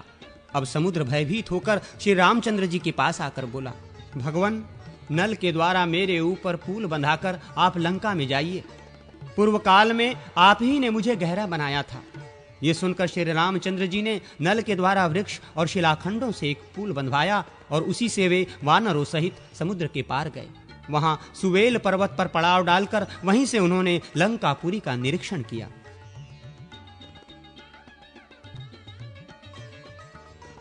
युद्ध कांड की संक्षिप्त कथा। नारद जी कहते हैं, तदनंतर श्री रामचंद्र जी के आदेश से अंगद रावण के पास गए और बोले, रावण, तुम जनक कुमारी सीता को ले जाकर शीघ्र ही श्री रामचंद्र जी को सौंप दो, अन्यथा मारे जाओगे। ये सुनकर रावण उन्हें मारने को तैयार हो गया। अंगद राक्षसों को मार पीट कर लौट आए और श्री रामचंद्र जी से बोले, भगवान, रावण केवल युद्ध करना चाहता है। अंगद की बात सुनकर श्री राम ने वानरों की सेना साथ ले युद्ध के लिए लंका में प्रवेश किया। हनुमान, मैंद, दिविद, जाम्बवान, नल, नील, तार, अंगद, धूम्र, सुषेण, केसरी, गज, पनस, विनत, रंभ, शरभ, महाबली, कंपन, गवाक्ष, दधिमुख, गवय और गंधमादन, ये सब तो वहां आए ही, अन्य भी बहुत से वानर आ पहुंचे। इन असंख्य वानरों सहित कपिराज सुग्रीव भी युद्ध के लिए उपस्थित थे। फिर तो राक्षसों और वानरों में घमासान युद्ध छिड़ गया। राक्षस वानरों को बाण, शक्ति और गदा आदि के द्वारा मारने लगे और वानर नख, दांत एवं शिला आदि के द्वारा राक्षसों का संहार करने लगे। राक्षसों की हाथी, घोड़े, रथ और पैदलों से युक्त चतुरंगिणी सेना नष्ट भ्रष्ट हो गई। हनुमान ने पर्वत शिखर से अपने वैरी धुमाक्ष का वध कर डाला। नील ने भी युद्ध के लिए सामने आए हुए अकंपन और प्रहस्त को मौत के घाट उतार दिया। श्री राम और लक्ष्मण यद्यपि इंद्रजीत के नागास्त्र से बंध गए थे, तथापि गरुड़ की दृष्टि पड़ते ही उससे मुक्त हो गए। तत्पश्चात उन दोनों भाइयों ने बाणों से राक्षसी सेना का संहार आरंभ किया। श्री राम ने रावण को युद्ध में अपने बाणों की मार से जर्जरित कर डाला। इससे दुखित होकर रावण ने कुंभकर्ण को सोते से जगाया। जागने पर कुंभकर्ण ने 1000 घड़े मदिरा पीकर कितने ही भैंस आदि पशुओं का भक्षण किया। फिर रावण से कुंभकर्ण बोला, सीता का हरण करके तुमने पाप किया है। तुम मेरे बड़े भाई हो, इसलिए तुम्हारे कहने से युद्ध करने जाता हूं। मैं वानरों सहित राम को मार डालूंगा। ऐसा कहकर कुंभकर्ण ने समस्त वानरों को कुचलना आरंभ किया। एक बार उसने सुग्रीव को पकड़ लिया। तब सुग्रीव ने उसकी नाक और कान काट लिए। नाक और कान से रहित होकर वह राक्षसों का भक्षण करने लगा। ये देख श्री रामचंद्र जी ने अपने बाणों से कुंभकर्ण की दोनों भुजाएं काट डाली। इसके बाद उसके दोनों पैर तथा मस्तक काटकर उसे पृथ्वी पर गिरा दिया। तदनंतर कुंभ, निकुंभ, राक्षस मकराक्ष, महोदर, महापार्श, मत्त, राक्षस श्रेष्ठ, उन्मत्त, प्रघस, भास्कर्ण, विरूपाक्ष, देवांतक, नतरांतक, त्रिशिरा और अतिकाय युद्ध में कूद पड़े। तब इनको तथा और भी बहुत से युद्ध परायण राक्षसों को श्री राम, लक्ष्मण, विभीषण एवं वानरों ने पृथ्वी पर सुला दिया। तत्पश्चात इंद्रजीत, मेघनाथ ने माया से युद्ध करते हुए वरदान में प्राप्त हुए नागपाश द्वारा श्री राम और लक्ष्मण को बांध लिया। उस समय हनुमान जी के द्वारा लाए हुए पर्वत पर उगी हुई विशल्या नाम की औषधि से श्री राम और लक्ष्मण के घाव अच्छे हुए। उनके शरीर से बाण निकाल दिए गए। हनुमान जी पर्वत को जहां से लाए थे वहीं उसे पुनः रखा है। इधर मेघनाथ निकुंभिला देवी के मंदिर में होम आदि करने लगा। उस समय लक्ष्मण ने अपने बाणों से इंद्र को भी परास्त कर देने वाले उस वीर को युद्ध में मार गिराया। पुत्र की मृत्यु का समाचार पाकर रावण शोक से संतप्त हो उठा और सीता जी को मार डालने के लिए उद्यत हो उठा, किंतु अविंध के मना करने से वो मान गया और रथ पर बैठकर सेना सहित युद्ध भूमि में गया। तब इंद्र के आदेश से मातलिनी ने आकर रघुनाथ जी को भी देवराज इंद्र के रथ पर बिठाया। श्री राम और रावण का युद्ध श्री राम और रावण के युद्ध के ही समान था। उसकी कहीं भी दूसरी कोई उपमा नहीं थी। रावण वानरों पर प्रहार करता था और हनुमान आदि वानर रावण को चोट पहुंचाते थे। जैसे मेघ पानी बरसाता है, उसी प्रकार श्री रघुनाथ जी ने रावण के ऊपर अस्त्र शस्त्रों की वर्षा आरंभ कर दी। उन्होंने रावण के रथ, ध्वज, अश्व, सारथी, धनुष, बाहु और मस्तक काट डाले। काटे हुए मस्तकों के स्थान पर दूसरे नए मस्तक उत्पन्न हो जाते थे। ये देखकर श्री रामचंद्र जी ने ब्रह्मास्त्र के द्वारा रावण का वक्ष स्थल विदीर्ण करके उसे रणभूमि में गिरा दिया। उस समय मरने से बचे हुए सब राक्षसों के साथ रावण की अनाथा स्त्रियां विलाप करने लगी। तब श्री रामचंद्र जी की आज्ञा से विभीषण ने उन सब को सांत्वना दे रावण के शव का दाह संस्कार किया। तदनंतर श्री रामचंद्र जी ने हनुमान जी के द्वारा सीता जी को बुलवाया। यद्यपि वे स्वरूप से ही नित्य शुद्ध थीं, तो भी उन्होंने अग्नि में प्रवेश करके अपनी विशुद्धता का परिचय दिया। तत्पश्चात रघुनाथ जी ने उन्हें स्वीकार किया। इसके बाद इंद्रादि देवताओं ने उनका स्तवन किया। फिर ब्रह्मा जी तथा स्वर्गवासी महाराज दशरथ ने आकर स्तुति करते हुए कहा, श्री राम, तुम राक्षसों का संहार करने वाले साक्षात श्री विष्णु हो। फिर श्री राम के अनुरोध से इंद्र ने अमृत बरसाकर मरे हुए वानरों को जीवित कर दिया। समस्त देवता युद्ध देखकर श्री रामचंद्र जी के द्वारा पूजित हो स्वर्गलोक में चले गए।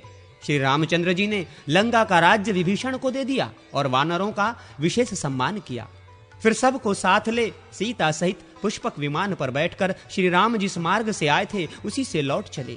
मार्ग में वे सीता को प्रसन्न चित्त होकर वनों और दुर्गम स्थानों को दिखाते जा रहे थे।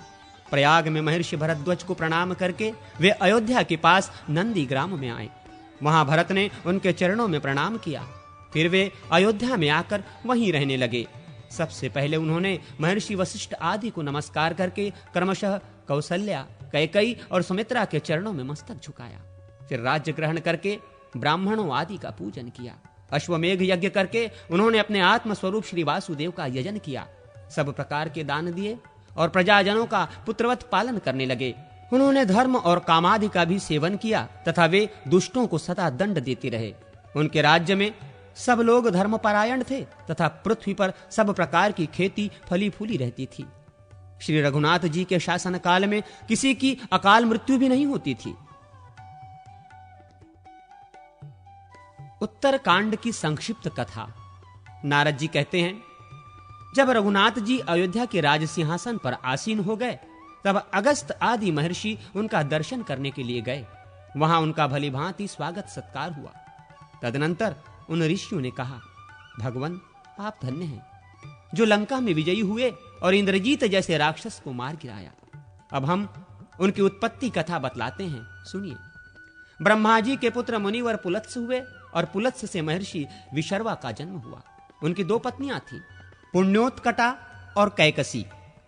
उनमें पुण्योत्कटा ज्येष्ठ थी, उसके गर्भ से धनाध्यक्ष कुबेर का जन्म हुआ। कैकसी के गर्भ से पहले रावण का जन्म हुआ, जिसके 10 मुख और 20 भुजाएं थी। रावण ने तपस्या की और ब्रह्मा जी ने उसे वरदान दिया, जिससे उसने समस्त देवताओं को जीत लिया। कैकसी के दूसरे पुत्र का नाम कुंभकर्ण और तीसरे का विभीषण था।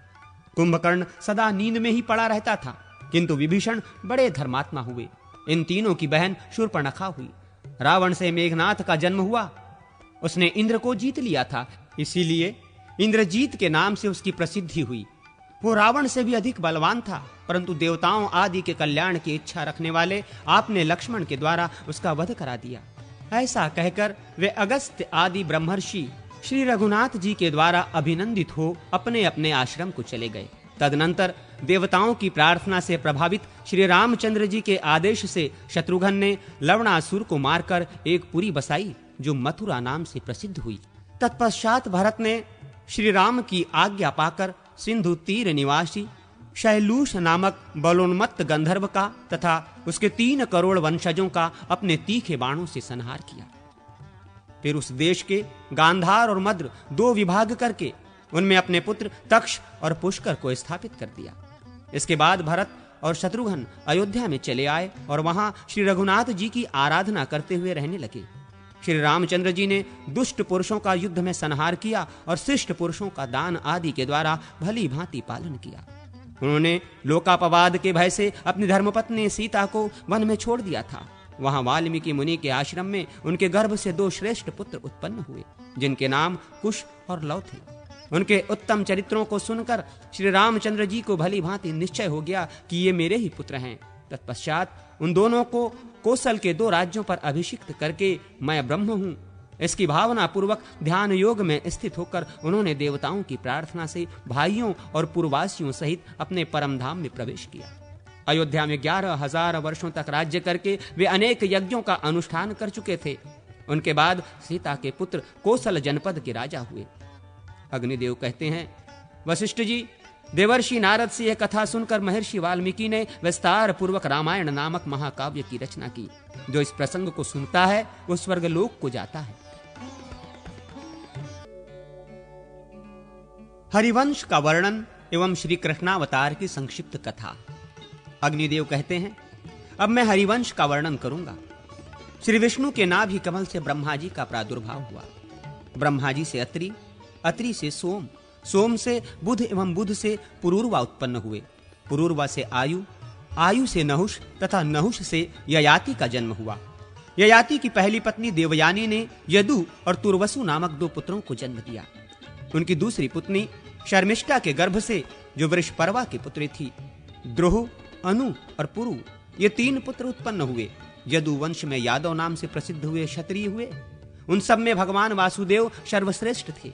परम पुरुष भगवान विष्णु ही इस पृथ्वी का भार उतारने के लिए वसुदेव और देवकी के पुत्र रूप में प्रकट हुए थे। भगवान विष्णु की प्रेरणा से योग निद्रा ने क्रमशः 6 गर्भ, जो पूर्व जन्म में हिरण्यकश्यपु के पुत्र थे, देवकी के उदर में स्थापित किए। देवकी के उदर से 7वें गर्भ के रूप में बलभद्र जी प्रकट हुए थे। ये देवकी से रोहिणी के गर्भ में खींच कर लाए गए थे, इसलिए संकर्षण तथा रोहिणेय कहलाए। तदनंतर श्रावण मास के कृष्ण पक्ष की अष्टमी को आधी रात के समय 4 भुजाधारी भगवान श्री हरि प्रकट हुए। उस समय देवकी और वसुदेव ने उनका स्तवन किया। फिर वे 2 बाहों वाले नन्हे से बालक बन गए। वसुदेव ने कंस के भय से अपने शिशु को यशोदा की शैया पर पहुंचा दिया और यशोदा की नवजात बालिका को देवकी की शैया पर लाकर सुला दिया। बच्चे के रोने की आवाज सुनकर कंस आ पहुंचा और देवकी के मना करने पर भी उसने उस बालिका को उठाकर शिला पर पटक दिया। उसने आकाशवाणी से सुन रखा था कि देवकी के 8वें गर्भ से मेरी मृत्यु होगी, इसलिए उसने देवकी के उत्पन्न हुए सभी शिशुओं को मार डाला था। कंस के द्वारा शिला पर पटकी हुई वो बालिका आकाश में उड़ गई और वहीं से इस प्रकार बोली, कंस, मुझे पटकने से तुम्हारा क्या लाभ हुआ? जिनके हाथ से तुम्हारा वध होगा वे देवताओं के सर्वस्व भूत भगवान तो इस पृथ्वी का भार उतारने के लिए अवतार ले चुके। ऐसा कहकर वो चली गई। उसी ने देवताओं की प्रार्थना से शुंभ आदि दैत्यों का वध किया। तब इंद्र ने इस प्रकार स्तुति की, जो आर्या, दुर्गा, वेदगर्भा, अंबिका, भद्रकाली, भद्रा, शेम्या, शेमकरी तथा नेकबाहु आदि नामों से प्रसिद्ध है। उन जगदम्बा को मैं नमस्कार करता हूँ जो तीनों समय इन नामों का पाठ करता है, उसकी सब कामनाएं पूर्ण होती हैं। उधर कंस ने भी बालिका की बात सुनकर नवजात शिशुओं का वध करने के लिए पूतना आदि को सब ओर भेजा। कंस आदि से डरे हुए वसुदेव ने अपने दोनों पुत्रों की रक्षा के लिए उन्हें गोकुल में यशोदापति नंद जी को सौंप दिया था। वहां बलराम और श्री कृष्ण दोनों भाई गौओं तथा ग्वाल वालों के साथ विचरा करते थे। यद्यपि वे संपूर्ण जगत के पालक थे, तो भी व्रज में गोपालक बनकर रहे। एक बार श्री कृष्ण के उधम से तंग आकर मैया यशोदा ने उन्हें रस्सी से उखल में बांध दिया। वे उखल घसीटते हुए 2 अर्जुन वृक्षों के बीच से निकले। इससे वे दोनों वृक्ष टूट कर गिर पड़े। एक दिन श्री कृष्ण एक छकड़े के नीचे सो रहे थे। वे माता का स्तनपान करने की इच्छा से अपने पैर फेंक फेंक कर रोने लगे। उनके पैर का हल्का सा आघात लगते ही छकड़ा उलट गया। पुतना अपना स्तन पिलाकर श्री कृष्ण को मारने के लिए उद्यत थी, किंतु श्री कृष्ण ने ही उसका काम तमाम कर दिया। उन्होंने वृंदावन में जाने के पश्चात कालिय नाग को परास्त किया और उसे यमुना के कुंड से निकालकर समुद्र में भेज दिया। बलराम जी के साथ जा गदेह का रूप धारण करने वाले धेनुकासुर को मारकर उन्होंने तालवन को क्षेम युक्त स्थान बना दिया तथा वृषभ रूपधारी अरिष्टासुर और अश्व रूपधारी केशी को मार डाला। फिर श्री कृष्ण ने इंद्रयाग के उत्सव को बंद कराया और उसके स्थान में गिरिराज गोवर्धन की पूजा प्रचलित की। इससे कुपित हो इंद्र ने जो वर्षा आरंभ की, उसका निवारण श्री कृष्ण ने गोवर्धन पर्वत को धारण करके किया। अंत में महेंद्र ने आकर उनके चरणों में मस्तक झुकाया और उन्हें गोविंद की पदवी दी। फिर अपने पुत्र अर्जुन को उन्हें सौंपा। इससे संतुष्ट होकर श्री कृष्ण ने पुनः इंद्रयाग का भी उत्सव कराया। तदनंतर एक दिन वे दोनों भाई कंस का संदेश लेकर आए हुए अक्रूर के साथ रथ पर बैठकर मथुरा चले गए। जाते समय श्री कृष्ण में अनुराग रखने वाली गोपियां, जिनके साथ वे भांति भांति की मधुर लीलाएं कर चुके थे, उन्हें बहुत देर तक निहारती रहीं। मार्ग में अक्रूर ने उनकी स्तुति की। मथुरा में एक रजक धोबी को, जो बहुत बढ़ चढ़ कर बातें बना रहा था, मारकर श्री कृष्ण ने उससे सारे वस्त्र ले लिए। एक माली के द्वार पर उन्होंने बलराम जी के साथ फूल की मालाएं धारण की और माली को उत्तम वर दिया। कंस की दासी कुब्जा ने उनके शरीर में चंदन का लेप कर दिया। इससे प्रसन्न होकर उन्होंने उसका कुबड़ापन दूर कर दिया, उसे सुडोल एवं सुंदरी बना दिया। आगे जाने पर रंगशाला के द्वार पर खड़े हुए कुवलिया पीड नामक मतवाले हाथी को मार डाला और रंगभूमि में प्रवेश करके श्री कृष्ण ने मंच पर बैठे हुए कंस आदि राजाओं के समक्ष चाणूर नामक मल्ल के साथ उसके ललकारने पर कुश्ती लड़ी और बलराम ने मुष्टिक नाम वाले पहलवान के साथ दंगल शुरू किया। उन दोनों भाइयों ने चाणूर, मुष्टिक तथा अन्य पहलवानों को भी बात की बात में मार गिराया। तत्पश्चात श्रीहरि ने मथुराधिपति कंस को मारकर उसके पिता उग्रसेन को यदुवंशियों का राजा बनाया। कंस के 2 रानियां थीं, अस्ति और प्राप्ति। वे दोनों जरासंध की पुत्रियां थीं। उनकी प्रेरणा से जरासंध ने मथुरापुरी पर घेरा डाल दिया और यदुवंशियों के साथ बाणों से युद्ध करने लगा। बलराम और श्री कृष्ण जरासंध को परास्त करके मथुरा छोड़कर गोमंत पर्वत पर चले आए और द्वारका नगरी का निर्माण करके वहीं यदुवंशियों के साथ रहने लगे। उन्होंने युद्ध में वासुदेव नाम धारण करने वाले पौंड्रक को भी मारा तथा भूमिपुत्र नरकासुर का वध करके उसके द्वारा हरकर लाई हुई देवता, गंधर्व तथा यक्षों की कन्याओं के साथ विवाह किया। श्री कृष्ण के 16,008 रानियां थीं, उनमें रुक्मिणी आदि प्रधान थीं। इसके बाद नरकासुर का दमन करने वाले भगवान श्री कृष्ण सत्यभामा के साथ गरुड़ पर आरूढ़ हो स्वर्गलोक में गए। वहां से इंद्र को परास्त करके रत्नों सहित मणि पर्वत तथा पारिजात वृक्ष उठा लाए और उन्हें सत्यभामा के भवनों में स्थापित कर दिया। श्री कृष्ण ने सांदीपनि मुनि से अस्त्र शस्त्रों की शिक्षा ग्रहण की थी। शिक्षा पाने के अनंतर उन्होंने गुरु दक्षिणा के रूप में गुरु के मरे हुए बालक को ला कर दिया था। इसके लिए उन्हें पंचजन नामक दैत्य को परास्त करके यमराज के लोक में भी जाना पड़ा था। वहां यमराज ने उनकी बड़ी पूजा की थी। उन्होंने राजा मुचकुंद के द्वारा कालय वन का वध करवा दिया। उस समय मुचकुंद ने भी भगवान की पूजा की। भगवान श्री कृष्ण वसुदेव, देवकी तथा भगवदत्त ब्राह्मणों का बड़ा आदर सत्कार करते थे। बलभद्र जी के द्वारा रेवती के गर्भ से निषठ और उल्मुख नामक 2 पुत्र उत्पन्न हुए। श्री कृष्ण द्वारा जाम्बवती के गर्भ से सांबका का जन्म हुआ। इसी प्रकार अन्य रानियों से अनन्यान्य पुत्र उत्पन्न हुए। रुक्मणी के गर्भ से प्रद्युम्न का जन्म हुआ था। वे अभी 6 दिन के थे, तभी शंबरासुर उन्हें माया बल से हर ले गया। उसने बालक को समुद्र में फेंक दिया। समुद्र में एक मत्स्य उसे निगल गया। उस मत्स्य को एक मल्लाह ने पकड़ा और शंबरासुर को भेंट किया। फिर शंबरासुर ने उस मत्स्य को मायावती के हवाले कर दिया। मायावती ने मत्स्य के पेट में अपने पति को देखकर बड़े आदर से उसका पालन पोषण किया। बड़े हो जाने पर मायावती ने प्रद्युम्न से कहा, नाथ, मैं आपकी पत्नी रति हूं और आप मेरे पति कामदेव हैं। पूर्व काल में भगवान शंकर ने आपको अनंग शरीर रहित कर दिया था। आपके न रहने से शंबरासुर मुझे हर लाया है। मैंने इसकी पत्नी होना स्वीकार नहीं किया। आप माया के ज्ञाता हैं, अतः शंबरासुर को मार डालिए। यह सुनकर प्रद्युम्न ने शंबरासुर का वध किया और अपनी भार्या मायावती के साथ वे श्री कृष्ण के पास चले गए। उनके आगमन से श्री कृष्ण और रुक्मणी को बड़ी प्रसन्नता हुई। प्रद्युम्न से उदार बुद्धि अनिरुद्ध का जन्म हुआ। बड़े होने पर वे उषा के स्वामी हुए। राजा बलि के बाण नामक पुत्र था। उषा उसी की पुत्री थी। उसका निवास स्थान शोणितपुर में था। बाण ने बड़ी भारी तपस्या की, जिससे प्रसन्न होकर भगवान शिव ने उसको अपना पुत्र मान लिया था। एक दिन शिवजी ने बलोन्मत्त बाणासुर की युद्ध विषयक इच्छा से संतुष्ट होकर उससे कहा, बाण, जिस दिन तुम्हारे मलय का मयूर ध्वज अपने आप टूट कर गिर जाए, उस दिन यह समझना कि तुम्हें युद्ध प्राप्त होगा। एक दिन कैलाश पर्वत पर भगवती पार्वती भगवान शंकर के साथ क्रीड़ा कर रही थीं। उन्हें देखकर उषा के मन में भी पति की अभिलाषा जागृत हुई। पार्वती जी ने उसके मनोभाव को समझकर कहा, वैशाख मास की 12वीं तिथि को रात के समय स्वप्न में जिस पुरुष का तुम्हें दर्शन होगा, वही तुम्हारा पति होगा। पार्वती जी की ये बात सुनकर उषा बहुत प्रसन्न हुई। उक्त तिथि को जब वो अपने घर में सो गई तो उसे वैसा ही स्वप्न दिखाई दिया। उषा की एक सखी चित्रलेखा थी। वो बाणासुर के मंत्री कुंभांड की कन्या थी। उसके बनाए हुए चित्रपट से उषा ने अनिरुद्ध को पहचाना कि वे ही स्वप्न में उससे मिले थे। उसने चित्रलेखा के ही द्वारा श्री कृष्ण पौत्र अनिरुद्ध को द्वारका से अपने यहाँ बुला मंगाया। अनिरुद्ध आए और उषा के साथ विहार करते हुए रहने लगे। इसी समय मयूरध्वज के रक्षकों ने बाणासुर को ध्वज के गिरने की सूचना दी। फिर तो अनिरुद्ध और बाणासुर में भयंकर युद्ध हुआ। नारद जी के मुख से अनिरुद्ध के शोणितपुर पहुंचने का समाचार सुनकर भगवान श्री कृष्ण प्रद्युम्न और बलभद्र को साथ ले गरुड़ पर बैठकर वहां गए और अग्नि एवं माहेश्वर ज्वर को जीतकर शंकर जी के साथ युद्ध करने लगे। श्री कृष्ण और शंकर में परस्पर बाणों के आघात प्रत्याघात से युक्त भीषण युद्ध होने लगा। नंदी, गणेश और कार्तिकेय आदि प्रमुख वीरों को गरुड़ आदि ने तत्काल परास्त कर दिया। श्री कृष्ण ने जृंभणास्त्र का प्रयोग किया, जिससे भगवान शंकर जम्भाई लेते हुए सो गए। इसी बीच में श्री कृष्ण ने बाणासुर की 1000 भुजाएं काट डाली।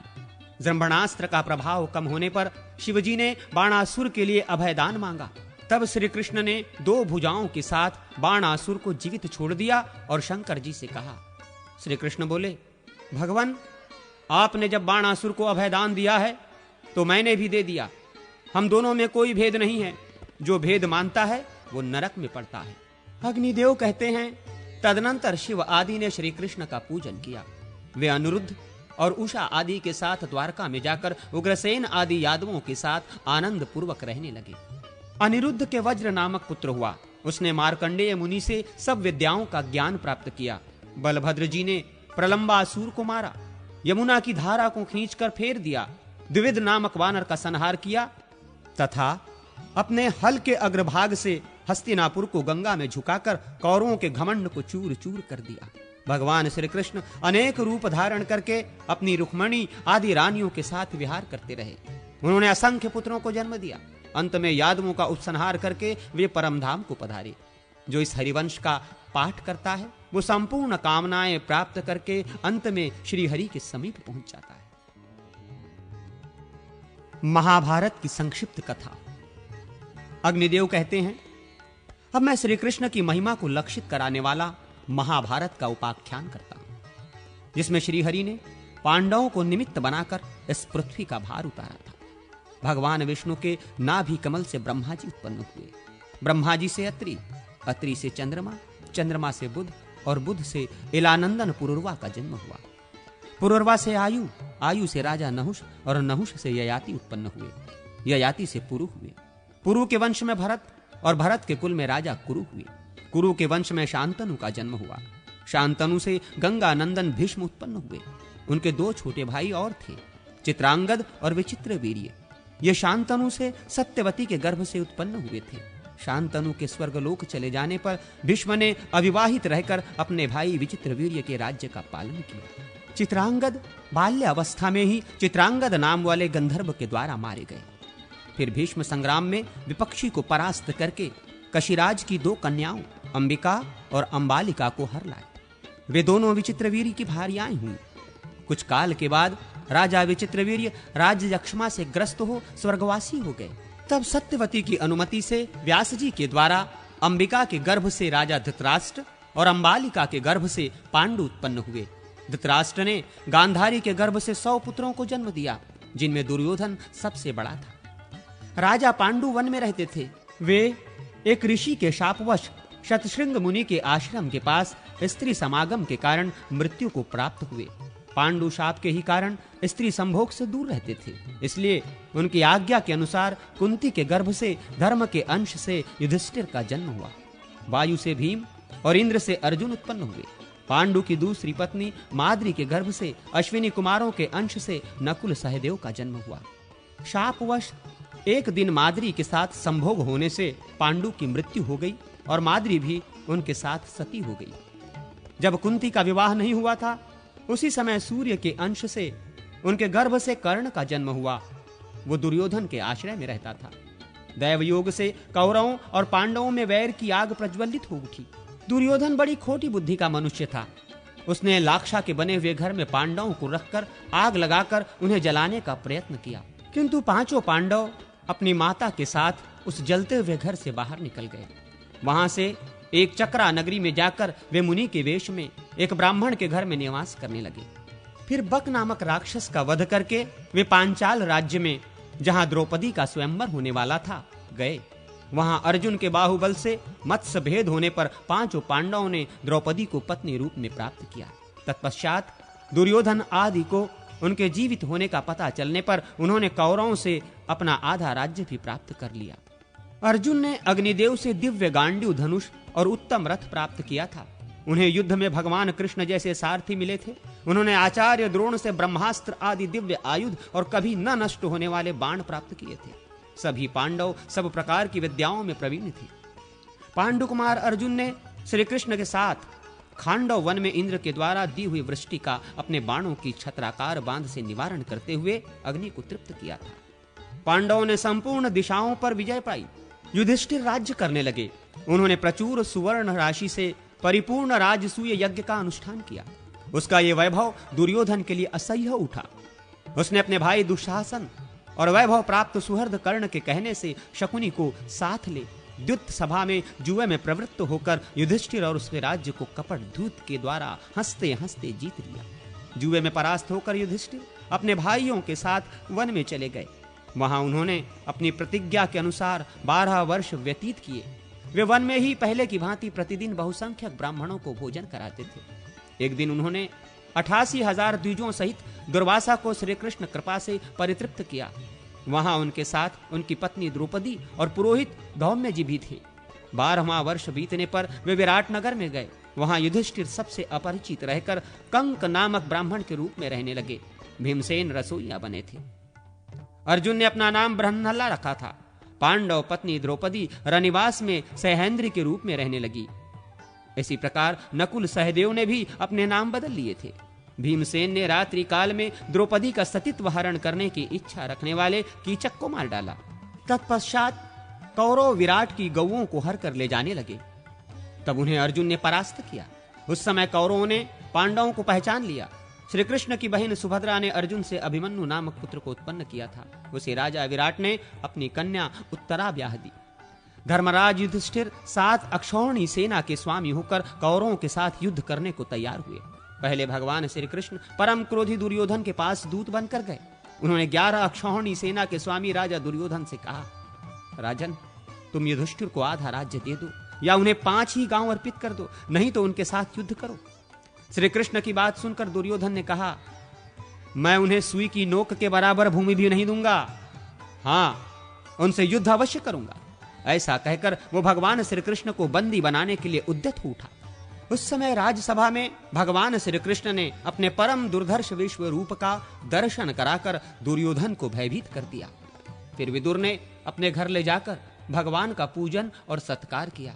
तदनंतर वे युधिष्ठिर के पास लौट गए और बोले, महाराज आप दुर्योधन के साथ युद्ध कीजिए।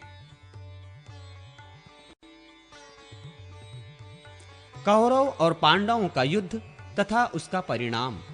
अग्निदेव कहते हैं, युधिष्ठिर और दुर्योधन की सेनाएं कुरुक्षेत्र के मैदान में जा डटी।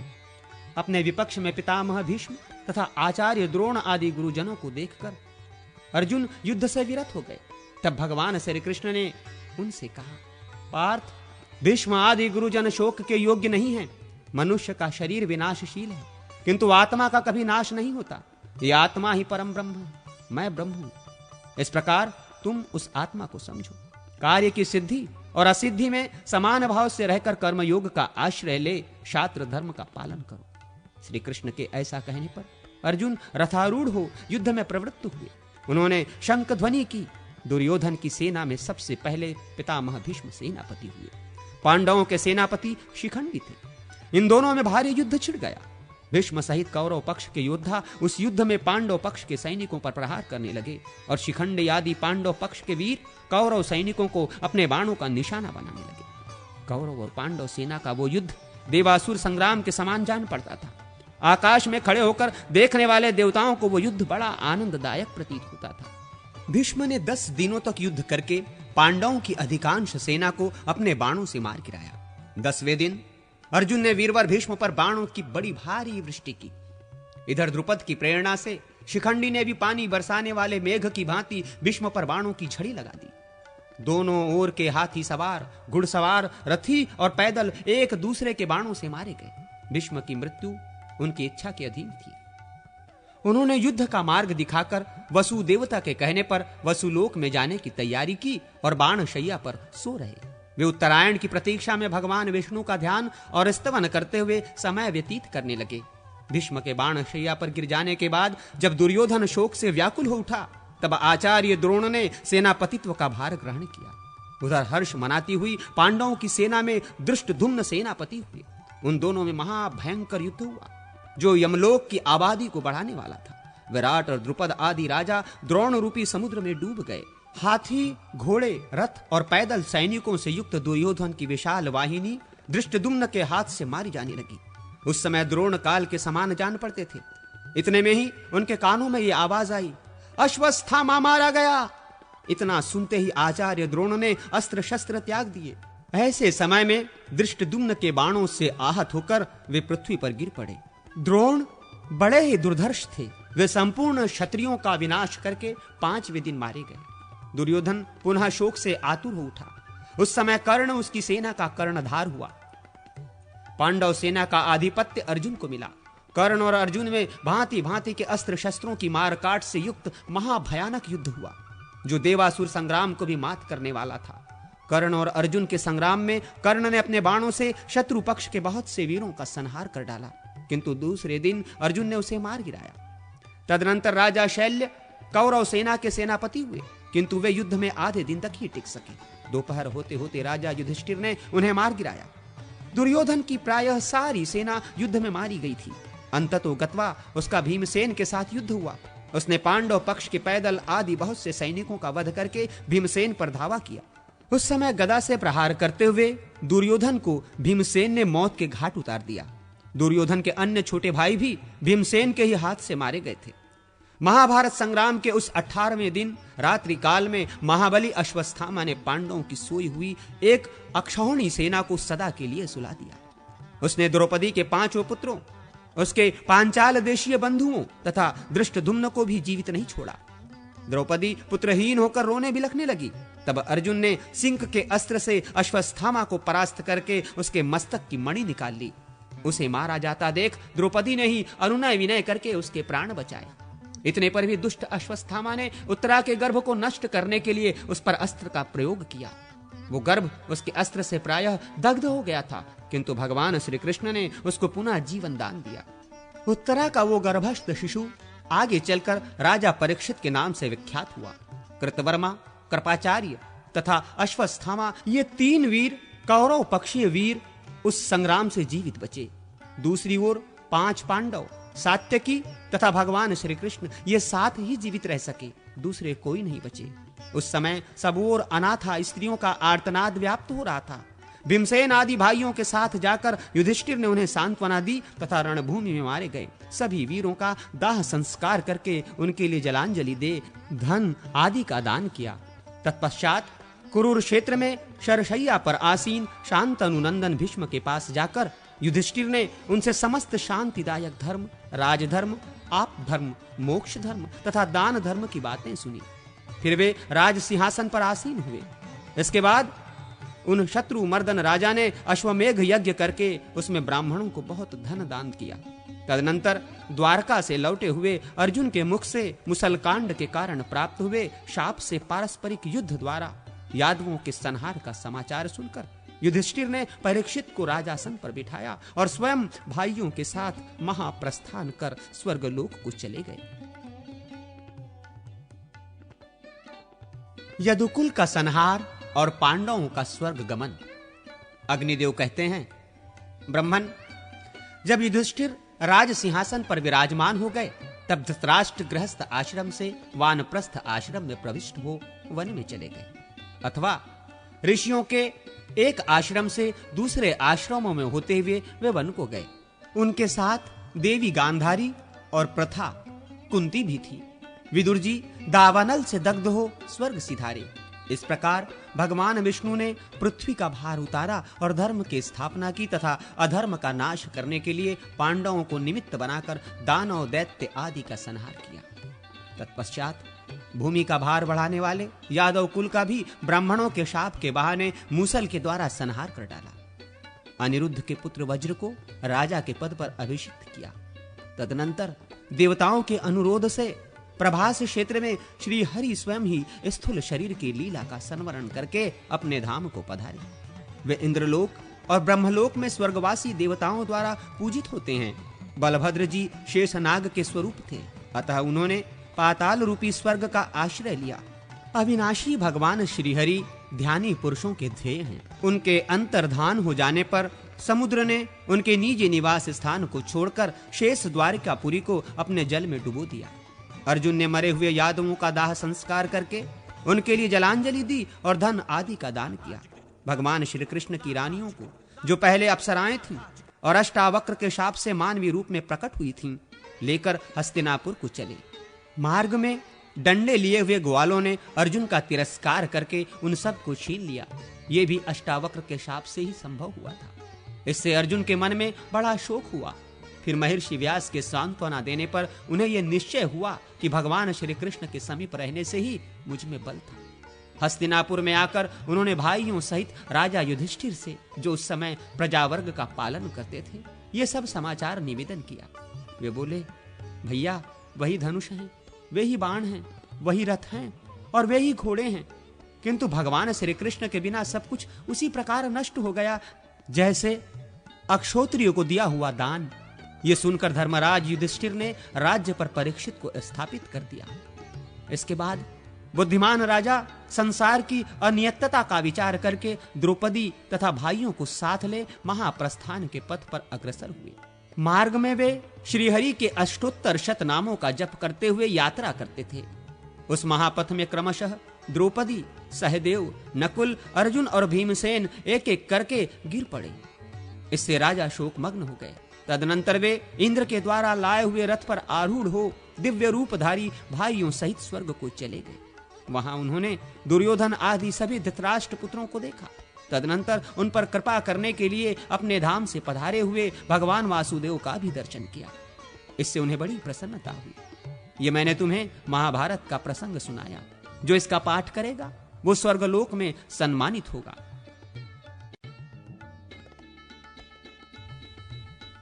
बुद्ध और कल्कि अवतारों की कथा। अग्निदेव कहते हैं, अब मैं बुद्धावतार का वर्णन करूंगा, जो पढ़ने और सुनने वालों के मनोरथ को सिद्ध करने वाला है। पूर्व काल में देवताओं और असुरों में घोर संग्राम हुआ। उसमें दैत्यों ने देवताओं को परास्त कर दिया। तब देवता लोग त्राही त्राही पुकारते हुए भगवान की शरण में गए। भगवान माया मोहमय रूप में आकर राजा शुद्धोदन के पुत्र हुए। उन्होंने दैत्यों को मोहित किया और उनसे वैदिक धर्म का परित्याग करा दिया। वे बुद्ध के अनुयायी दैत्य बौद्ध कहलाए। फिर उन्होंने दूसरे लोगों से वेद धर्म का त्याग करवाया। इसके बाद माया मोह की आर्हत रूप से प्रकट हुआ। उसने दूसरे लोगों को भी आर्हत बनाया। इस प्रकार उनके अनुयायी वेद धर्म से वंचित होकर पाखंडी बन गए। उन्होंने नरक में ले जाने वाले कर्म करना आरंभ किया। वे सब के सब कलियुग के अंत में वर्ण संकर होंगे और नीच पुरुषों से दान लेंगे। इतना ही नहीं, वे लोग डाकू और दुराचारी भी होंगे। वाजसनेय बृहदारण्यक मात्र ही वेद कहलाएगा। वेद की 10-5 शाखाएं ही प्रमाणभूत मानी जाएंगी। धर्म का चोला पहने हुए सब लोग अधर्म में ही रुचि रखने वाले होंगे। राजा रूपधारी मलेच्छ मनुष्यों का भक्षण करेंगे। तदनंतर भगवान कल्कि प्रकट होंगे। वे श्री विष्णु यशा के पुत्र रूप से अवतीर्ण हो याज्ञवल्क्य को अपना पुरोहित बनाएंगे। उन्हें अस्त्र शस्त्र विद्या का पूर्ण परिज्ञान होगा। वे हाथ में अस्त्र शस्त्र लेकर मलेच्छों का संहार कर डालेंगे तथा चारों वर्णों और समस्त आश्रमों में शास्त्रीय मर्यादा स्थापित करेंगे। समस्त प्रजा को धर्म के उत्तम मार्ग में लगाएंगे। उसके बाद श्रीहरि कल्कि रूप का परित्याग करके अपने धाम में चले जाएंगे। फिर तो पूर्ववत सत्ययुग का साम्राज्य होगा। साधु श्रेष्ठ सभी वर्ण और आश्रम के लोग अपने अपने धर्म में दृढ़ता पूर्वक लग जाएंगे। इस प्रकार संपूर्ण कल्पों तथा मनवंतरों में श्री हरि के अवतार होते हैं। उनमें से कुछ हो चुके हैं, कुछ आगे होने वाले हैं। उन सब की कोई नियत संख्या नहीं है। जो मनुष्य श्री विष्णु के अंशावतार तथा पूर्णावतार सहित 10 अवतारों के चरित्रों का पाठ अथवा श्रवण करता है, वो संपूर्ण कामनाओं को प्राप्त कर लेता है तथा निर्मल हृदय होकर परिवार सहित स्वर्ग को जाता है। इस प्रकार अवतार लेकर श्रीहरि धर्म की व्यवस्था और अधर्म का निराकरण करते हैं। वे ही जगत की सृष्टि आदि के कारण हैं। जगत की सृष्टि का वर्णन अग्निदेव कहते हैं, ब्रह्मन, अब मैं जगत की सृष्टि आदि का जो श्रीहरि की लीला मात्र है वर्णन करूंगा, सुनो। श्रीहरि ही स्वर्ग के रचयिता हैं। सृष्टि और प्रलय आदि उन्हीं के स्वरूप हैं। सृष्टि के आदि कारण वे ही हैं। वे ही निर्गुण हैं, वे ही सगुण हैं। सबसे पहले सत्वरूप अव्यक्त ब्रह्म ही था। उस समय न तो आकाश था, न रात दिन आदि का ही विभाग था। तदनंतर सृष्टि काल में परम पुरुष श्री विष्णु ने प्रकृति में प्रवेश करके उसे शुद्ध विकृत कर दिया। फिर प्रकृति से महतत्व और उससे अहंकार प्रकट हुआ। अहंकार 3 प्रकार का है, वैकारिक, सात्विक, तेजस, राजस और भूतादि रूप तामस। तामस अहंकार से शब्द तन्मात्रा वाला आकाश उत्पन्न हुआ। आकाश से स्पर्श तन्मात्रा वाले वायु का प्रादुर्भाव हुआ। वायु से रूप तन्मात्रा वाला अग्नि तत्व प्रकट हुआ। अग्नि से रस तन्मात्रा वाले जल की उत्पत्ति हुई और जल से गंध तन्मात्रा वाली भूमि का प्रादुर्भाव हुआ। ये सब तामस अहंकार से होने वाली सृष्टि है। इंद्रियां तेजस अर्थात राजस अहंकार से प्रकट हुई हैं। 10 इंद्रियों के अधिष्ठाता 10 देवता और 11वीं इंद्रिय मन के भी अधिष्ठाता देवता। ये वैकारिक अर्थात सात्विक अहंकार की सृष्टि है। तत्पश्चात नाना प्रकार की प्रजा को उत्पन्न करने की इच्छा वाले भगवान स्वयंभू ने सबसे पहले जल की ही सृष्टि की और उसमें अपनी शक्ति वीर्य का आधान किया। जल को नार कहा गया है क्योंकि वो नर से उत्पन्न हुआ है। नार जल ही पूर्व काल में भगवान का अयन निवास स्थान था, इसलिए भगवान को नारायण कहा गया है। स्वयंभू श्रीहरि ने जो वीर्य स्थापित किया था वो जल में सुवर्णमय अंड के रूप में प्रकट हुआ। उसमें साक्षात स्वयंभू भगवान ब्रह्मा जी प्रकट हुए, ऐसा हमने सुना है। भगवान हिरण्यगर्भ ने 1 वर्ष तक उस अंड के भीतर निवास करके उसके 2 भाग किए। एक का नाम द्युलोक हुआ, दूसरे का भूलोक। उन दोनों अंड खंडों के बीच में उन्होंने आकाश की सृष्टि की। जल के ऊपर तैरती हुई पृथ्वी को रखा और 10 दिशाओं के विभाग किए। फिर सृष्टि की इच्छा वाले प्रजापति ने वहां काल, मन, वाणी, काम, क्रोध तथा रति आदि की तत्तद रूप से सृष्टि की। उन्होंने आदि में विद्युत, वज्र, मेघ, रोहित, इंद्रधनुष, पक्षियों तथा पर्जन्य का निर्माण किया। तत्पश्चात यज्ञ की सिद्धि के लिए मुख से ऋक्, यजु और सामवेद को प्रकट किया। उनके द्वारा साध्य गणों ने देवताओं का यजन किया। फिर ब्रह्मा जी ने अपने भुजा से ऊंचे नीचे या छोटे बड़े भूतों को उत्पन्न किया। सनत कुमार की उत्पत्ति की तथा क्रोध से प्रकट होने वाले रुद्र को जन्म दिया। मरीचि, अत्रि, अंगिरा, पुलत्स, पुलह, क्रतु और वशिष्ठ, इन 7 ब्रह्मपुत्रों को ब्रह्मा जी ने निश्चय ही अपने मन से प्रकट किया। साधु श्रेष्ठ ये तथा रुद्रगण प्रजावर्ग की सृष्टि करते हैं। ब्रह्मा जी ने अपने शरीर के 2 भाग किए। आधे भाग से वे पुरुष हुए और आधे से स्त्री बन गए। फिर उस नारी के गर्भ से उन्होंने प्रजाओं की सृष्टि की। ये ही स्वयंभू मनु तथा शतरूपा के नाम से प्रसिद्ध हुए। इनसे ही मानवीय सृष्टि हुई। स्वयंभू मनु के वंश का वर्णन अग्निदेव कहते हैं, मुने स्वयंभू मनु से उनकी तपस्विनी भार्या शतरूपा ने प्रियव्रत और उत्तानपाद नामक 2 पुत्र और 1 सुंदरी कन्या उत्पन्न की। वो कमनीय कन्या देवहूति कर्दम ऋषि की भार्या हुई। राजा प्रियव्रत से सम्राट कुक्षी और विराट नामक सामर्थ्यशाली पुत्र उत्पन्न हुए। उत्तानपाद से सुरुचि के गर्भ से उत्तम नामक पुत्र उत्पन्न हुआ और सुनीति के गर्भ से ध्रुव का जन्म हुआ। हे मुने, कुमार ध्रुव ने सुंदर कीर्ति बढ़ाने के लिए 3000 दिव्य वर्षों तक तप किया। उस पर प्रसन्न होकर भगवान विष्णु ने उसे सप्तर्षियों के आगे स्थिर स्थान ध्रुव पद दिया। ध्रुव के इस अभ्युदय को देखकर शुक्राचार्य ने उनके सुयश का सूचक ये श्लोक पढ़ा। अहो, इस ध्रुव की तपस्या का कितना प्रभाव है, इसका शास्त्र ज्ञान कितना अद्भुत है, जिसे आज सप्तर्षि भी आगे करके स्थित हैं। उस ध्रुव से उनकी पत्नी शंभु ने श्लिष्टि और भव्य नामक पुत्र उत्पन्न किए। श्लिष्टि से उसकी पत्नी सुच्छाया ने क्रमशः रिपु, रिपुंजय, पुष्य, व्रकल और व्रकतेजा, इन 5 निष्पाप पुत्रों को अपने गर्भ में धारण किया। रिपु के वीर्य से बृहति ने चाक्षुष और सर्वतेजा को अपने गर्भ में स्थान दिया। चाक्षुष ने वीरण प्रजापति की कन्या पुष्करणी के गर्भ से मनु को जन्म दिया। मनु से नंगवला के गर्भ से 10 उत्तम पुत्र हुए।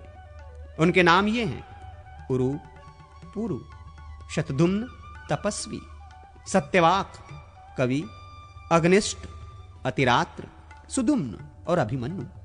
उरु के वंश से आग्नेयी ने अंग, सुमना, स्वाति, क्रतु, अंगिरा और गय नामक महान तेजस्वी 6 पुत्र उत्पन्न किए। अंग से सुनीता ने एक ही संतान वेन को जन्म दिया। वो प्रजाओं की रक्षा न करके सदा पाप में ही लगा रहता था। उसे मुनियों ने कुशों से मार डाला। तदनंतर ऋषियों ने संतान के लिए वेन के दाएं हाथ का मंथन किया। हाथ का मंथन होने पर राजा पृथु प्रकट हुए। उन्हें देखकर मुनियों ने कहा, ये महान तेजस्वी राजा अवश्य ही समस्त प्रजा को आनंदित करेंगे तथा महान यश प्राप्त करेंगे। क्षत्रिय वंश के पूर्वज वेन कुमार राजा पृथु अपने तेजस से सबको दग्ध करते हुए धनुष और कवच धारण किए हुए ही प्रकट हुए थे। वे संपूर्ण प्रजा की रक्षा करने लगे। राजसूय यज्ञ में दीक्षित होने वाले नरेशों में वे सबसे पहले भूपाल थे। उनके 2 पुत्र उत्पन्न हुए। स्तुति कर्म में निपुण अद्युत कर्मासुत और मागधों ने उनका स्तवन किया। वे प्रजाओं का रंजन करने के कारण राजा नाम से विख्यात हुए। उन्होंने प्रजाओं की जीवन रक्षा के निमित्त अन्न की उपज बढ़ाने के लिए गोरूप धारिणी पृथ्वी का दोहन किया। उस समय एक साथ ही देवता, मुनिवृंद, गंधर्व, अप्सरागण, पितर, दानव, सर्प, लता, पर्वत और मनुष्यों आदि के द्वारा अपने अपने विभिन्न पात्रों में दुही जाने वाली पृथ्वी ने सबको इच्छा अनुसार दूध दिया, जिससे सबने प्राण धारण किए। पृथ्वी के जो 2 धर्मज्ञ पुत्र उत्पन्न हुए, उनके नाम थे अंतर्धी और पालित। अंतर्धान अंतर्धी के अंश से उनकी शिखंडी नाम वाली पत्नी ने अविर्धान को जन्म दिया। अग्नि कुमारी धिष्णा ने अविर्धान के अंश से 6 पुत्रों को उत्पन्न किया। उनके नाम ये हैं: प्राचीन बहिर्ष, शुक्र, गय, कृष्ण, वज्र और अजीन। राजा प्राचीन बहिर्षि प्रायः यज्ञ में ही लगे रहते थे, जिससे उस समय पृथ्वी पर दूर दूर तक पूर्वाग्र कुश फैल गए थे। इससे वे ऐश्वर्यशाली राजा प्राचीन बहिर्षि नाम से विख्यात हुए। वे एक महान प्रजापति थे। प्राचीन महर्षि से उनकी पत्नी समुद्र कन्या सवर्णा ने 10 पुत्रों को अपने गर्भ में धारण किया। वे सभी प्रचेता नाम से प्रसिद्ध हुए और सब के सब धनुर्वेद में पारंगत थे। वे एक समान धर्म का आचरण करते हुए समुद्र के जल में रहकर 10,000 वर्षों तक महान तप में लगे रहे। अंत में भगवान विष्णु से प्रजापति होने का वरदान पाकर वे संतुष्ट हो जल से बाहर निकले। उस समय प्रायः समस्त भूमंडल और आकाश बड़े बड़े सघन वृक्षों से व्याप्त हो गया था। ये देख उन्होंने अपने मुख से प्रकट अग्नि और वायु के द्वारा सब वृक्षों को जला दिया। तब वृक्षों का ये संहार देख राजा सोम इन प्रचेताओं के पास जाकर बोले, आप लोग अपना कोप शांत करें। ये वृक्षगण आपको एक मारिशा नाम वाली सुंदरी कन्या अर्पण करेंगे। ये कन्या तपस्वनी मुनि कंडू के अंश से प्रलोमचा अप्सरा के गर्भ से स्वेद बिंदु के रूप में प्रकट हुई है। मैंने ही भविष्य की बातें जानकर इसे कन्या रूप में उत्पन्न कर पाला पोसा है। इसके गर्भ से दक्ष उत्पन्न होंगे जो प्रजा की वृद्धि करेंगे। प्रचिताओं ने उस कन्या को ग्रहण किया। तत्पश्चात उसके गर्भ से दक्ष उत्पन्न हुए।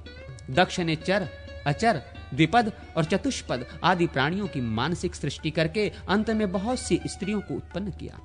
उनमें से 10 को उन्होंने धर्मराज को अर्पण किया और 13 कन्याएं कश्यप को दी। 27 कन्याएं चंद्रमा को, 4 अरिष्ट नेमि को, 2 बहुपुत्र को और 2 कन्याएं अंगिरा को दी। पूर्व काल में मानसिक संकल्प से सृष्टि होती थी। उसके बाद उन दक्ष कन्याओं से मैथुन द्वारा देवता और नाग आदि प्रकट हुए। अब मैं धर्मराज से उनकी 10 पत्नियों के गर्भ से जो संतानें हुई उस धर्म सर्ग का वर्णन करूंगा। विश्वा नाम वाली पत्नी से विश्वदेव प्रकट हुए। साध्या ने साध्यों को जन्म दिया। मरुत्वती से मरुत्वान और वसु से वसुगण प्रकट हुए। भानु से भानु और मुहूर्ता से मुहूर्त नामक पुत्र उत्पन्न हुए। धर्मराज के द्वारा लंबा से घोष नामक पुत्र हुआ और यामी नामक पत्नी से नागविथि नाम वाली कन्या उत्पन्न हुई। पृथ्वी का संपूर्ण विषय भी मरुत्वती से ही प्रकट हुआ। संकल्पा के गर्भ से संकल्पों की वृष्टि हुई। चंद्रमा से उनकी नक्षत्र रूपिणी पत्नी के गर्भ से 8 पुत्र हुए। उनके नाम ये हैं: आप, ध्रुव, सोम, धर, अनिल, अनल, प्रत्यूष और प्रभास। ये 8 वसु हैं। आपके वैततंडय श्रम, शांत और मुनि नामक पुत्र हुए। ध्रुव का पुत्र लोकांतकारी काल हुआ और सोम का पुत्र वर्चा हुआ। धर की पत्नी मनोहरा के गर्भ से द्रविण, हुतहव्यवह, शिशिर, प्राण और रमण उत्पन्न हुए। अनिल का पुत्र पुरोजव और अनल अग्नि का अभिज्ञात था। अग्नि का पुत्र कुमार हुआ जो सरकंडों की ढेरी पर उत्पन्न हुआ। उसके पीछे शाख, विशाख और नैगमय नामक पुत्र हुए। कुमार कृतिका के गर्भ से उत्पन्न होने के कारण कार्तिकेय कहलाए तथा कृतिका के दूसरे पुत्र सनत कुमार नामक यति हुए। प्रत्यूष से देवलग का जन्म हुआ और प्रभास से विश्वकर्मा का। ये विश्वकर्मा देवताओं के बढ़ाई थे और हजारों प्रकार के शिल्पकारी का काम करते थे। उनके ही निर्माण किए हुए शिल्प और भूषण आदि के सहारे आज भी मनुष्य अपनी जीविका चलाते हैं। सुरभि ने कश्यप जी के अंश से 11 रुद्रों को उत्पन्न किया तथा हे साधु श्रेष्ठ, सती ने अपनी तपस्या एवं महादेव जी के अनुग्रह से संभावित होकर 4 पुत्र उत्पन्न किए। उनके नाम ये हैं: अजैकपाद, अहिर्बुर्धन्य, त्वष्टा और रुद्र। त्वष्टा के पुत्र महायशस्वी श्रीमान विश्वरूप हुए। हर, बहुरूप, त्रम्बक, अपराजित, वृषाकपि, शंभु, करपर्दी, रैवत, मृगव्याध, सर्प और कपाली। ये 11 रुद्र प्रधान हैं। यूं तो सैकड़ों लाखों रुद्र हैं जिनसे यह चराचर जगत व्याप्त है। कश्यप आदि के वंश का वर्णन। हे मुने, अब मैं अदिति आदि दक्ष कन्याओं से उत्पन्न हुए कश्यप जी की सृष्टि का वर्णन करता हूं। साक्षुक मनवंतर में जो तुषित नामक 12 देवता थे, वे ही पुनः इस वैवस्वत मनवंतर में कश्यप के अंश से अदिति के गर्भ में आए थे। वे विष्णु, शक्र, इंद्र, त्वष्टा, धाता, अर्यमा, पुषा, विवस्वान, सविता, मित्र, वरुण, भग और अंशु नामक 12 आदित्य हुए। अरिष्ट नेमि की 4 पत्नियों से 16 संतानें उत्पन्न हुई। विद्वान बहुपुत्र के उनकी 2 पत्नियों से कपिला, लोहिता आदि के भेद से 4 प्रकार की विद्युत स्वरूप कन्याएं उत्पन्न हुई। अंगिरा मुनि से उनकी 2 पत्नियों द्वारा श्रेष्ठ ऋचाएं हुई तथा कृष्वाश्व के भी उनकी 2 पत्नियों से देवताओं के दिव्य आयुध उत्पन्न हुए। जैसे आकाश में सूर्य के उदय और अस्तभाव बारंबार होते रहते हैं, उसी प्रकार देवता लोग युग युग में कल्प कल्प में उत्पन्न एवं विनिष्ट होते रहते हैं। कश्यप जी से उनकी पत्नी दीति के गर्भ से हिरण्यकशिपु और हिरण्याक्ष नामक पुत्र उत्पन्न हुए। फिर सिंह का नाम वाली एक कन्या भी हुई, जो विप्रचति नामक दानव की पत्नी हुई। उसके गर्भ से राहु आदि की उत्पत्ति हुई, जो सहिकेय नाम से विख्यात हुए। हिरण्यकश्यपु के 4 पुत्र हुए, जो अपने बल पराक्रम के कारण विख्यात थे। इनमें पहला ह्लाद, दूसरा अनुह्लाद और तीसरे प्रहलाद हुए, जो महान विष्णु भक्त थे, और चौथा संह्लाद था। ह्लाद का पुत्र हर्द हुआ। संह्लाद के पुत्र आयुष्मान शिवी और वाशकल थे। प्रहलाद का पुत्र विरोचन हुआ और विरोचन से बलि का जन्म हुआ। हे महामुने, बलि के 100 पुत्र हुए, जिनमें बाणासुर ज्येष्ठ था। पूर्व कल्प में इस बाणासुर ने भगवान उमापति को भक्ति भाव से प्रसन्न कर उन परमेश्वर से यह वरदान प्राप्त किया था कि मैं आपके पास ही विचरता रहूंगा। हिरण्याक्ष के 5 पुत्र थे, शंबर, शकुनी, द्विमूर्धा, शंकु और आर्य। कश्यप जी की दूसरी पत्नी दनु के गर्भ से 100 दानव पुत्र उत्पन्न हुए। इनमें स्वयंभू की कन्या सुप्रभा थी और पुलोमा दानव की पुत्री थी शची। उपदानव की कन्या हयशिरा थी और वृषपर्वा की पुत्री शर्मिष्ठा। पुलोमा और कालका ये 2 वैश्वानर की कन्याएं थीं। ये दोनों कश्यप जी की पत्नी हुई। इन दोनों के करोड़ों पुत्र थे। प्रहलाद के वंश में 4 करोड़ निवात कवच नामक दैत्य हुए। कश्यप जी की ताम्रा नाम वाली पत्नी से 6 पुत्र हुए। इनके अतिरिक्त काकी, स्नेही, भासी, गृधिका और शुचिग्रवा आदि भी कश्यप जी की भार्याएं थीं। उनसे काक आदि पक्षी उत्पन्न हुए। ताम्रा के पुत्र घोड़े और ऊंट थे। विनीता के अरुण और गरुड़ नामक 2 पुत्र हुए। सुरसा से हजारों सांप उत्पन्न हुए और कद्रु के गर्भ से भी शेष, वासुकी और तक्षक आदि सहस्रों नाग उत्पन्न हुए।